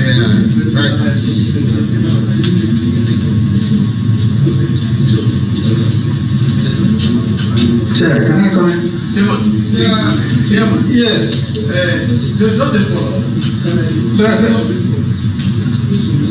March, April, but if you looked at the arrival of this vessel, it arrived here on the almost at the end of April 2023. So if you said there was a crisis, that would be actually strange. Chairman, I have requested the floor for several times, but you never give me. I just need a clarification. Because when we are talking about the diligence, the general manager told us. Yes, it's on this issue. Yes. We're going to clarify this period. The period around the fuel crisis. Yes. That is March to, according to him, March, April, and May. Mid-May, it's around mid-May that the problem was, started to be solved. Then by 20-something, 24th, when did we receive the 21st? 21st, yes. Then 21st of May, we received the first concern. Yeah, but before then, the tanks were empty. Yeah, Chairman, yes. Then May cannot be a crisis. May cannot be in the crisis because the vessel arrived in this country on the 20th April 2023. Then April, then May, the month of May, you cannot include that one in the crisis because then already fuel was in town. When did you receive the vessel? The vessel arrived, according to information, the vessel arrived here on the 20th April. Did you check the document that we gave you? See the date of the arrival of the vessel in our... Yeah, anyway, that the committee will decide that. I'm not exchanging debate with you, but that one, the committee can look at it. Honorable Chair? Yes. General Manager, if you look at the Uloid Space application, we have, in this document, we have the whole, we have March, April applications that we have all approved. And then for May, we have 2 applications that were approved in May, specifically on the 7th May and 26th May, that were approved. And for 29th May, there were 2 applications that were not approved. For 29th May. Yes. So, yeah, 2 applications were, if you say that the car prices range from March of the other applications that were approved, and then only 2 were not approved. And you said there was crisis. I'm not being check what is the ETA, what is the expected arrival time of the vessel? The ETA for the ones that were applied in March, we have 29th April, 9th May, 12th May, and then in April we have another application in April that's supposed to be 7th May, 12th May, and then the last form, the one for May is 15 June, and then the rest, 1st May, 3rd June, the ones that were not approved. 1st May, 3rd June, 28th June, 27th June. Yes. So then what happens is such a problem here is that when they apply, we will approve. But that would depend on whether the vessel will actually come. So if you check sometimes, you will see. But we are trying to establish the circumstance of the crisis. Yes. So that's what I'm saying. And I'm coming. There was crisis. Yeah. And the people are calling here and there, we don't have fuel. Yes. And that put you in this situation to have that agreement. No, that's not the reason why I have the agreement with them. I'm saying that was the circumstances. During that time that they came. Yeah, there was fuel crisis. Yes. Shortage of fuel. Yes. Countrywide, I would call it. Yes. And it was that as a result, you came in this agreement. No, it's not because of that. It's not because of the crisis? No, we would have gone with an agreement even without that, if they had come. I'm saying the agreement has Sorry. Yeah. It's not because of the crisis. No. That brought about the agreement. It's a normal operation. It's our normal operation. A trader come, we sign an agreement with them to deliver product. What I'm saying is that happened during that period of crisis. But it is not that crisis that led to our signing of the agreement. I hope that is clear. Chairman. Yes. Okay. Chairman, we are talking about a crisis, and crisis is serious. Solely if there is a magnitude of fuel crisis in that particular time, there must be an official declaration. Indeed, there must be an official declaration. There is a fuel crisis. We are all here in this country. We can at least, because we cannot remember from May 2023 where we will get to that level. We are all driving our vehicles. If there was a particular crisis in that day, even without declaration, we will all remember that day. So I believe, my actual question is, I'm just trying to disagree. There was a fuel crisis in March, April 2023. I am definitely not comfortable with that circumstances that warranted this maybe vessel to amount of money. Well, it's not time to relate how do you call it? That circumstance as a result of the fuel crisis. Well, now would be of interest to know what was actually the circumstance that brought about the agreement, if not the fuel crisis. That's what I'm saying. We are doing our normal operations. Even as we speak, every time people come and request for a storage agreement. It's our normal operation. So what I'm saying is that was just a coincidence. They came at a time when there was a fuel crisis.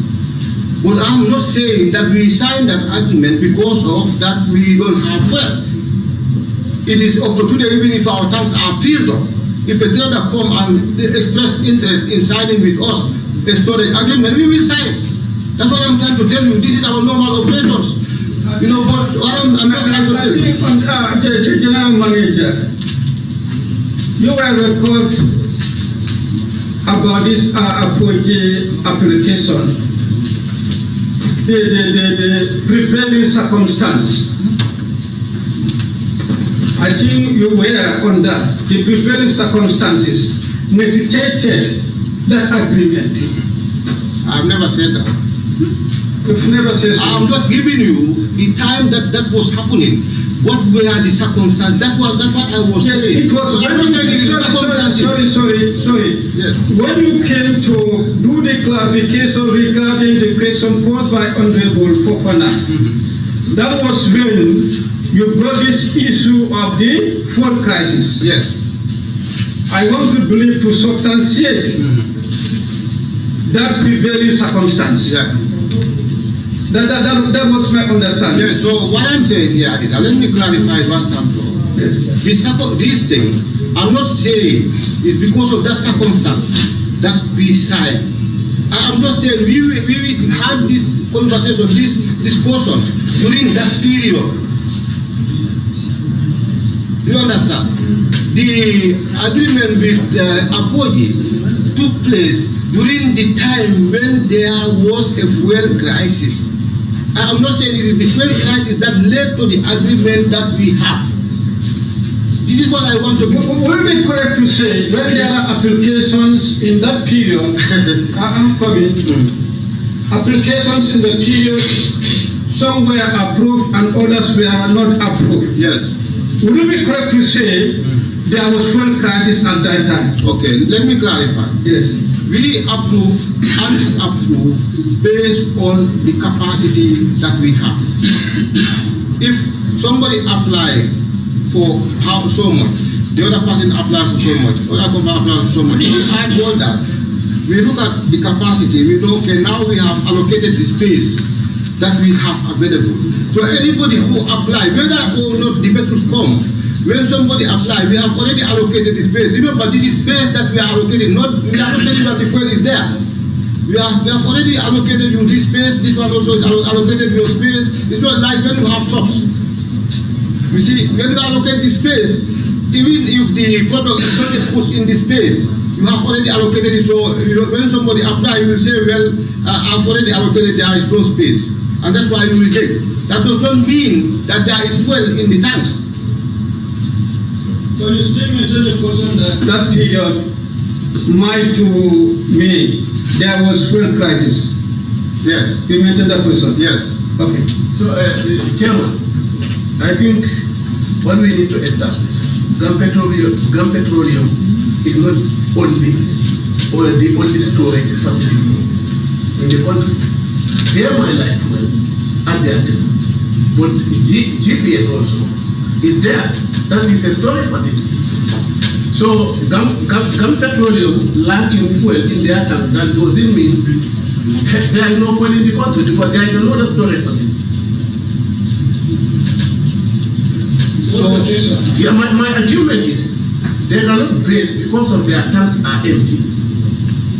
At that material time, there is no fuel, because there is another storage facility that might have fuel to supply OMCs.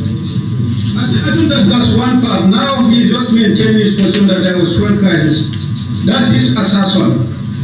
We will now relate it to the reality. So we will not say whether he is right or wrong. We will take that, but actually we will try to relate with the realities on the ground. Can we proceed? I just need a direct question.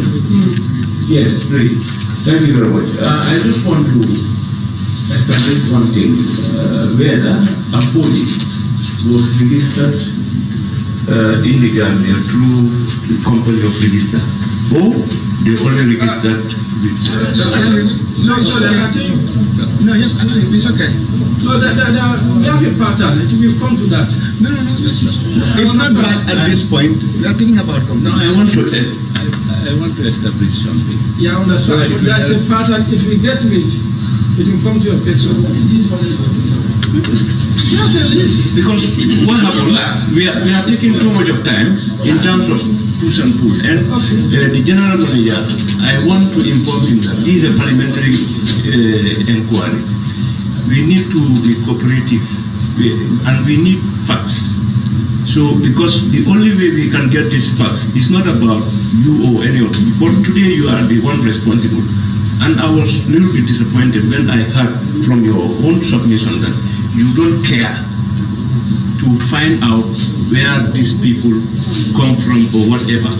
And this is an institution, and I think one thing to maintain our credibility is important to find out the companies that you deal with. So the credibility is important, and equally also today, if I have my company and ask you, I want to start business with you, what are the requirements? It should be very easy for you to give me those requirements. Thank you. Sorry. I don't know, do you remember there was a time when a vessel came to the Gambia? Let me just put this thing in context, because I think you are not getting clear. Now, can I just finish this? Can I just finish this? If you remember, there was a time. There was a time. You are not addressing him. No, okay, all right. No, I want him to understand because he asked the question. Okay, all right. There was a time when a vessel came to this country, to the shores of this country. I don't know whether some of you would remember. Everybody was, many people were calling me about that vessel, but we rejected the vessel. I don't know whether any member of the National Assembly here was aware of that. We rejected the vessel, and the vessel ended up leaving the shores without dropping a dot.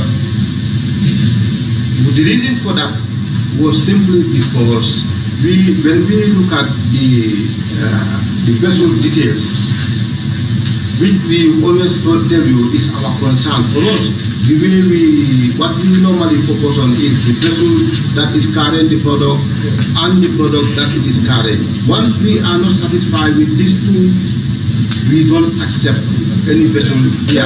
So we rejected the vessel, and it happened to be a very bad vessel. General Manager. Yes. Can we go direct to the question? I think, yeah. No, that's what he is asking. The question is, no, he's saying, I say I don't care. I'm just trying to address that point that we care. But our care, you see, the thing is, that what I have realized here is that, there is already a preconceived mind regarding approach. And that's why people are not understanding what I'm saying. You see, the way I treated Apoji is the same way. No, let me just finish. The way I treated Apoji. No, let me finish. General Manager, this prediction was general. He did not make specific reference to Apoji. I just want to learn. Yeah, but what the man said, what he asked, answer that. Now I'm saying, what we have done. I'm answering. I said, what we have done. You wait when we ask you to proceed. Put your mic up. Point of contribution. Yes. When there is intervention by the care, you put your mic on, and if you are given the green light, you can continue. Somebody saying point of order? It's here, Chair. It's from myself here. You are also saying, okay? Yes. So I think we have to bring the general manager to order. Seeing there's a preconceived mind against Apoji, will tantamount to disputing the standing of Parliament. The role that is given to this joint committee by plenary is to unearth the truth and the whole truth, impartially. Instead of having that preconceived mind, we should have looked at this joint committee as an opportunity for you to place Gam Petroleum at the right footing for Gambians to see. Nobody in this committee here have anything against Apoji or Gam Petroleum. We have high respect for you. And in fact, if you tell this committee the truth, the recommendations you'll come with will add value to your operations. Whatever is being said outside, this committee doesn't mind about that. That's why the documents we are relying on are coming from you. That's why you have been availed the opportunity to present your case. So I would say you withdraw that statement. There is no preconceived mind here. Okay. The committee, the joint committee, is approaching this with an open mind, impartial, to get the truth from all angles, analyze it, and at the end of the day, send a report. But you said a preconceived mind. That made me write a question, which I would ask after this. But Chair, I would say, let the general manager withdraw that statement. That is not good. General manager, wait when you are given the floor. He is saying you withdraw the words people have preconceived mind on apology. All right, I agree. I withdraw that. But I just want to say... You withdraw that? I withdraw this... So you withdraw that? Yes. Okay. Now, can we refer you to the question asked by Honorable Jam, be very specific on the question? What I'm saying here is that we are treated very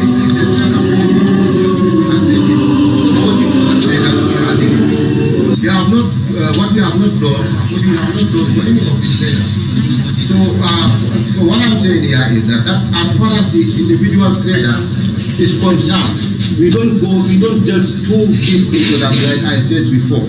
But the product that they are bringing, we make sure that it is within the specs and it meets the standards that we are dealing with. We focus too much on that. Our control is mainly focusing on the products. I don't know whether that satisfies your question. Yes, now it's all about credible now. My second question was that they are registered in the Gambia. Part of the requirement that you need. Okay. So what I'm saying, they are not supposed to be registered in the Gambia as a trader. How are they doing their payments to you? They are not making any payments to me.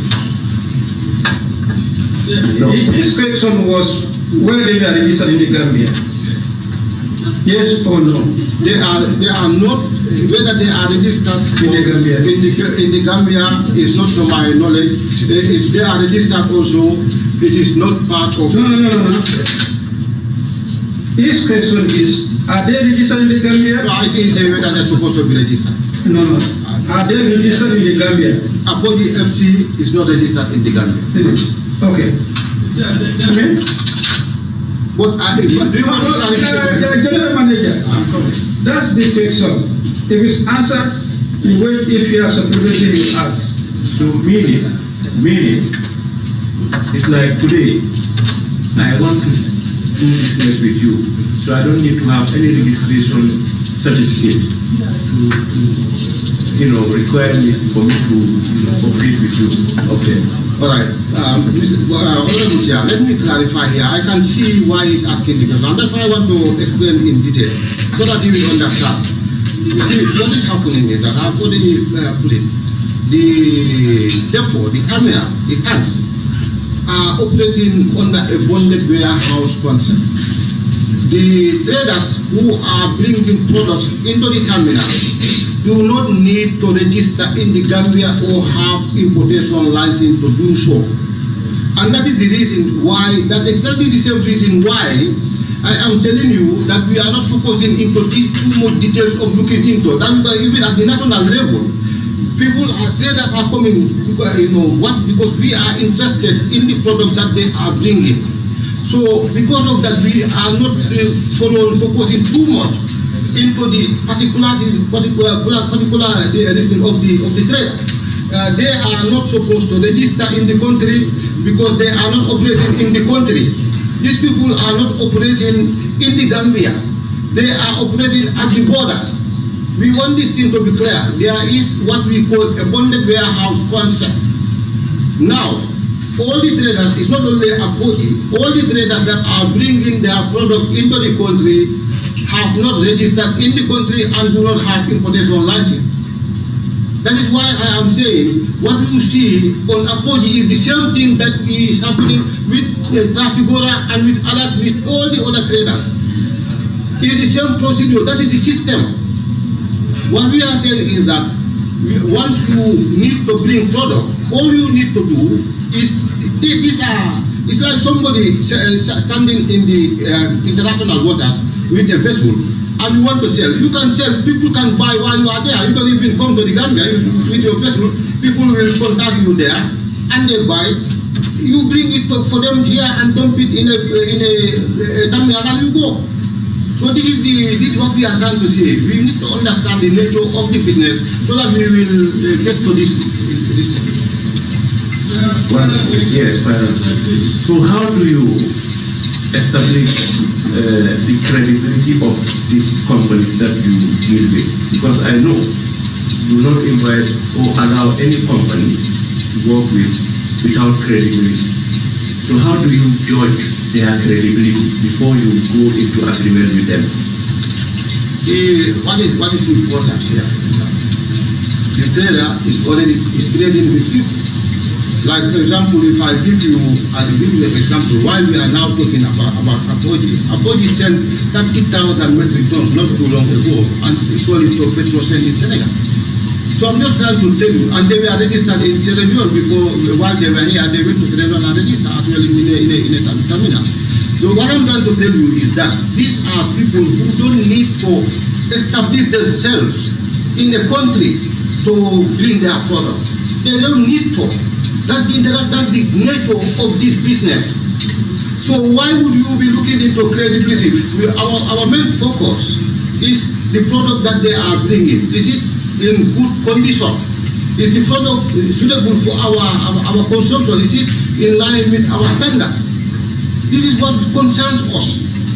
You see, so that is how we are operating, and that's why the country don't ask for them to register or provide anything to bring products here. General Manager, fine. Understood. Honorable Jallo, you wanted to comment? Chair, on the bill of lading, he himself from Gam Petroleum. Sorry. No. Okay, then no, it's the same thing, but you can come back. Yeah, because still I'm trying to establish, because already a person was put to the general manager, whether he knows the facilitators, but he accepted knowing one and refusing one. And on the bill of lading they give us, both the two companies are there. So for me, how would he entertain as an institution? You take receive a bill of loading that you don't know either the company or the individuals. Yeah, with your permission, I just want to exhaust this. Where you are operating at, I also have questions there. Okay. If we can exhaust this, then we go to your question. Okay, so my question is already on the floor. Chair. His question is already asked. Can I ask your permission that we exhaust this one from the reporter's question, because I have supplementary on that as well. But what Honorable Janga was saying, there are two. Otherwise, if we put it back and forth. Honorable Janga was also saying it's related. So that's why this question was allowed. But now, so it is already asked. Can we allow him to respond? Then you can also reserve the observation we have said. Yeah, can he respond? Already the question is asked. Sorry. So the authority is on you now. We want a guided approach. His question is very relevant. We are on a subject matter. We finish that, then we open this. Otherwise, once he answers this, we revert back and come again. That's again consuming time, because we have given that space for him to ask questions. So that means now you use your powers, save that question, allow us to continue with this, then we come back. You are the chairman, you are the boss here. That's why I said the one that is asked, let's respond. Then we can come to you, no problem. Answer that question. What's the question? The one he asked. Okay, the bill of lading. Yeah, what I said is on the issue of the bill of lading. Apology is the shipper. Yes. But the consignee who received the product is Grid Energy and Ultimate Page. That's the fact. And you accepted knowing Ultimate Page, but you don't accept knowing Grid Energy. For me, that's strange to me. How can you receive a bill of lading that you will normally execute in your company? You know the other party and you don't know the other party. Okay. The document is showing the owner of the product. It's very clear. The owner of the product is Apogee. No, but in this case, the recipient, the shipper, we all understand, is Apogee that shipped the product. I agree with you. But the receiver in the Gambia here, there is a particular company that is Ultimate Page and Grid Energy. Grid Energy. Legally, they are the recipient of the product. They can even be said, I own the product. Yes? Yeah, they are the consignee. They are not the recipients of the product. And I told you that there was an original arrangement which collapses. So if, I did not delve into finding out what that arrangement was. What I'm interested in, because who actually received the depot, the terminal, know best who actually is the owner, who received the product. And when we supply, I think he asked about the stock card. When you receive that stock card, then you will understand who actually is the owner. You see? Yeah, then you will see who is the real owner and who was actually doing the selling, who was selling the product, who owns it. That's what I'm saying. Yes. So as far as we are concerned, it is Apogee that owns General Manager, when it comes to releasing of invoices, both Apogee, Grid Energy, Ultimate Page, they are all releasing invoices. Then how can, if they don't have any say in the product, how can they be releasing invoices? Or both Ultimate Page and Apogee, we are releasing our invoices. Okay, now can I clarify something for you? Because this question that you are asking, the way the terminal operates, let me tell you how invoices and how this business goes. It's written in my statement. It's written in my statement. When we receive product, we make sure we know who owns the product. We receive the product in the name of the actual owner of this product. And when the actual owner of this product sells the product, he sells it to a customer. And once they are done with their sales agreement and sales transaction, the owner will issue us what is known as a release order. That release order authorizes us to release the product to the person to whom he sold the product. And in all these transactions that we were having, as far as Apogee is concerned, are releases that are coming from Apogee. There was no release from Grid Energy. There was no release from Ultimate Page. And the product was never received in their name. The product was received in the name of Apogee. So I am saying that what you are saying is out of what has happened in our terminal. It has not happened there. So you cannot tell us this is what happened when we don't have that record. We don't have that record in our terminal. Yes. Jallo, you are done? Yes, I'm done. Yes. Fofana? Sure. Mr. Jallo, can I refer you to the bill of lading by Apogee? Do you have the document?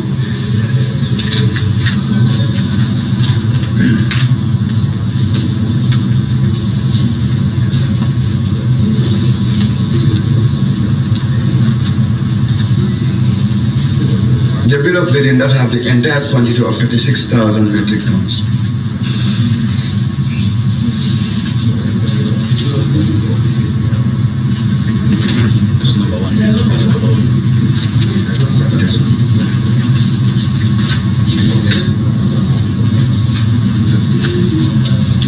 The one having number one.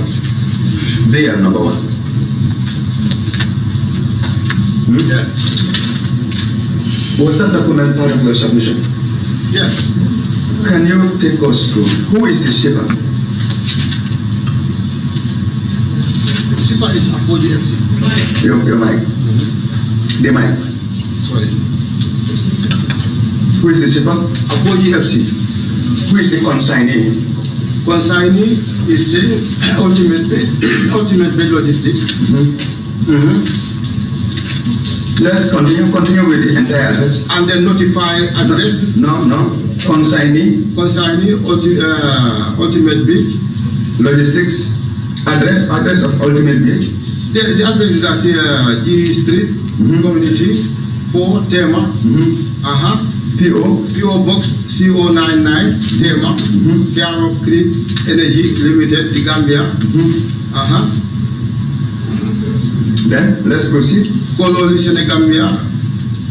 That's the address. You want me to read the whole thing? Notify address? Yes, notify address, Crossbreed, Holding Company, the Gambia. Alem Oil and Gas, Care of Creek Energy, Kololi, Senegambia. Yes, so did this document come from you? Oh, the document I sent it to you, yes. That's what they provided. Who provided this document? Apodi. Yes. From a technical standpoint, how would you interpret this document? Yes. What does it mean? That's exactly what I was telling you. No, I mean what is in this document, not how the depot operates. Yes. The document, what does the document say? It is telling you that the consignee is ultimate bid. Ultimate bid? In Ghana. In Ghana? Yes.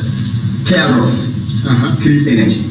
When we say consignee, what does that mean? It means that it is the product is consigned to the person. Does that differ with what Honorable was saying? So now what I'm telling you is... No. Let's just concentrate on the document. Because we said it is what you bring is what we concentrate on. Yes. Which means the product itself, what Honorable was asking you said you know ultimate base, but you do not know crude oil.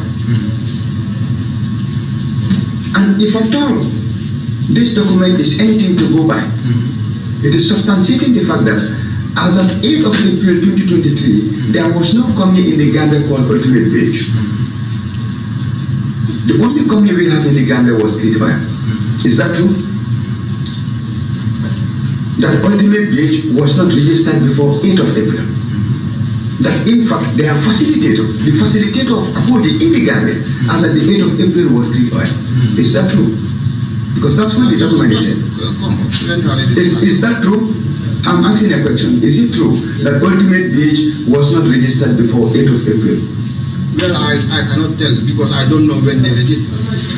But I cannot tell. I'm not the registrar. You are not the registrar? Yeah. But now, according to this document, yes. What the document is saying and translated, you are the general manager there. Yeah. You would have acted on this document based on its credibility. Let me tell you. You want me to respond? No. I'll wait for my question. My question is, yes. Jim, this is parliament. It's not house of emotions. It's not you against me. It's the facts. And I said it before. Yes. We are giving you the... Chair around me, please. That's what I want to come Chair around. No, wait. We are giving you the opportunity to clarify. Yes. Yes. And Jim, please, respectfully. Because the way I'm speaking to you is with respect. My voice will go up somewhere else in the street. But here, it is the house. So allow me. Let's establish the facts here. Ultimate Beach, their address provided was in Ghana. Which means they were working through clean energy to represent who? Apodi. So now I'll put the question back to you. Did you know Creed Energy? I had their name. No, the mic. Do you know Creed Energy? I had their name. In relation to what? And you saw their, did you see their name in this bill of lading? I saw. You saw their name? Yes. And what role were they playing? They played no role. They played? No role as far as our depot is concerned. So can I ask you a question? Is this bill of lading credible? Okay, now. Is it credible? Now, that's why I told you, see, let's look at the whole picture. I'm taking you back to the nature of the industry. That is why I'm always taking you. Sorry, General Manager. Chairman. There's a question on the I'm asking you a bill of lading. Is this bill of lading credible? Yeah, I'm answering, but just say yes and or no answer. And what is the answer? I'm giving the answer. No. Yes or no? Not a yes or no. For me, yes, please. Let me respond to that, please. Let me respond. Sorry, General Manager, can you give that answer? Yeah. We want to know the credibility. Then you'll be given the chance to do that. Is that bill of lading credible? General Manager? Yes. As far as you see, what I'm saying is the credibility of the bill of lading. Of course, General Manager. I will say it is credible. You say? It is credible. It's credible. But now, let me further explain. That's what I'm saying. You have to qualify. There is need to qualify that statement. It's credible. And now, what I'm trying to tell you is that why it is confusing. But when you see what is written in the bill of lading, it's as a result of the nature of the business, which I want you to understand. I'm explaining. I'm saying these things do happen. Originally, we will have a deal. We will have a deal, and then when it collapses, the whole scenario changes. Can I comment? Yes. We asked you about the deal, you said you didn't ask. So we will not go there. What I would ask you now is, since you said the bill of lading is credible, did you ask why was Creed Oil, Creed Energy rather, listed in the bill of lading? What relevance did they play here? The relevance, as far as the bill of lading is concerned, is that they are part of the consignees. No, they are the only registered company in the country. What I'm saying is that now, by looking at the nature of the business here, what's relevant for us as a terminal? That's what I'm telling you. Creed Oil has no relevance here. Why? And that was expressed in the actual dealing that we had with Apollo. Not Creed Oil Energy has no relevance as far as the terminal is concerned, and that's why I told you we don't know them. Because as far as we are concerned, it is Apollo that owns their product, regardless of what is written on this bill of lading, which I wanted to explain to you why it is like that, but you don't want to listen. What I'm telling you is that as far as the actual transaction. General Manager, sorry for General Manager. I think sometimes you don't have to be emotional. Let me clarify this. If you look at just this document, it will look confusing to you. Mr. Jallo, allow me. Yes. You said, which I believe and I know is the fact, yes, that you are an accounting technician and have a master's in business relations. This is not the first time we are seeing bill of ladings. Counting technician, it is not master's in business relations. This is not the first time we are seeing bill of ladings. This is suspicious. That's why we counting technician, it is not master's in business relations. This is not the first time we are seeing bill of ladings. This is suspicious. That's why we counting technician, it is not master's in business relations. This is not the first time we are seeing bill of ladings. This is suspicious. That's why we counting technician.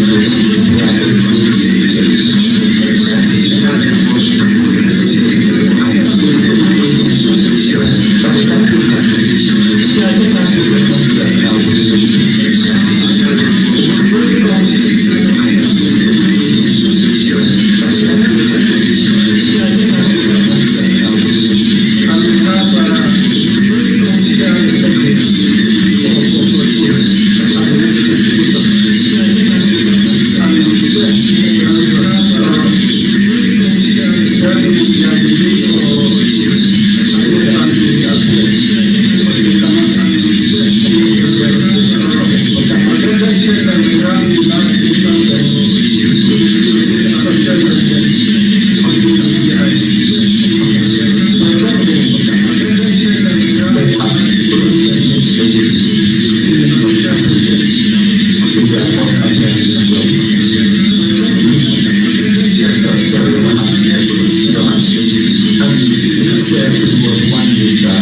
is an international trader. And we know the policy that existed on the 20th of October. But in your introduction, you said ultimate wage logistics were into what? Illegal business in the Gambia. In fact, you did indicate they are out at clause. So now we are asking you the question. Were they registered as at the time they were coming to you? Can I answer? No, you answer now. Now you don't need the chair. It's you and I. When I ask you, No, I need no, chair. I think allow also members to proceed. If I ask my question, then you tell him answer. We are trying to avoid that back and forth. If you are done with your question, I will give him the green light to proceed. Chair, can I also say something? Yeah. You see, the Constitution is clear. Section 109 is clear. It's very, very clear. And I said it when I was talking to him. We can give as much respect and cordial relationship. But the power lies here. There is no back and forth between you, me, and the witness. Once I receive the direction from you to have an interface with the witness, there is no more intermediary. You can only... And Honorable Chairman, I think I will take my powers now. When I ask the question and I'm done, no answer. Were they registered in the Gambia as at the time they were coming to you? That's Honorable Witness. Sorry, General Manager. General Manager. Okay. What I'm saying is that, Honorable, the people I was dealing with, they are approaching. So as far as I am concerned, there was no need for me to know about ultimate page or grid or anything. I got your answer. I got your answer. Let me land. No, it's done. I got your answer. I'm not landed. Are you satisfied with the answer? I'm not landed. Continue. Okay. Continue. I said as far as the way the terminal operates is concerned, when a trader wants to do business with us, we don't need an intermediary. We don't deal with any intermediary. That's what I'm saying. So as far as our relationship with Apogee is concerned, we don't need ultimate bait and we don't need create energy in this matter. Because why? Because the owner of the product is Apogee and it is the one that we are dealing with. He is the trader. That is the system that the terminal operates with. So that's why when we sign our contract with Apogee and not with Ultimate Bank, not with Create Energy. And it was Apogee. And it was Apogee. Let me just no, sorry to interject. You are still not answering my question. Okay. Were they registered? I didn't look into that. You didn't look into that? Yes. And for the records, I would say that around 8th of April, as indicated by the records you provided, by the time Apogee and Ultimate Wage came, as it was earlier alluded in New Testament, together with Nana, by then Ultimate Wage Logistics were not registered, because they were registered on the 31st of May, 2023. So whatever role they were playing at that time was illegal. The only legal entity that would have served as a facilitator for them was Create Energy. And that is why their bill of lading is what? Crafted in this way. This here is not a mistake. It was there to serve a purpose. It was there to serve a purpose. So I submit, Chair, and I do not have further questions. The witness confirmed that he did not look into the registration of Ultimate Base. You did not look into their registration. Was that your position? Now, I did not look into their position simply because I did not do so because the one I was dealing with don't need them to deal with us. Now we are referring to Ultimate Base. Yes. That one, you say you did not look into their registration. Because I was not dealing with them. You are not dealing with Ultimate Base? No. You are dealing with Apogee. Apogee? Yes. Okay. Honorable, finally, thank you, Chair. As I mentioned earlier, the issue of, because I have series of invoices here that are released. Out of the 30 invoices, 27 is released by Create Energy. 3 is released by Ultimate Beach. And all these are released to OMCs in this country. Commercial Invoice, Castle Oil, Create Energy. Commercial Invoice, Aqua Energy, Create Energy. All these are invoices that are released from the depot using Create Energy and Ultimate Beach. Create is what number? The invoice for Create is how much? Altogether is 30. Then which one is 27? No, the committee will have them. It's just for your information. Because which one is 27 and which one is 3?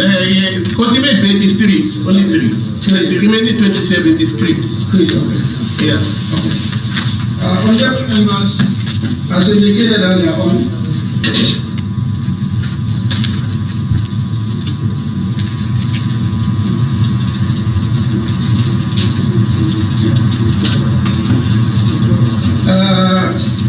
the morning session had ended and we are now getting to the afternoon session with the GRE.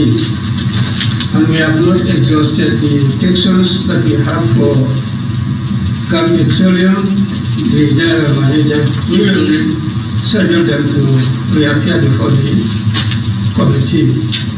So at this juncture, we have to break, and then from there we'll resume for the afternoon session with GRE. Is that okay? Is that okay? 30 minutes break. What is the time precisely? What is the time? 2:15. So that means by 2:45 we have to reconvene and then continue with the sitting for the day. The sitting is now suspended until 2:45. Thank you. Thank you, Petroleum, Gam Petroleum.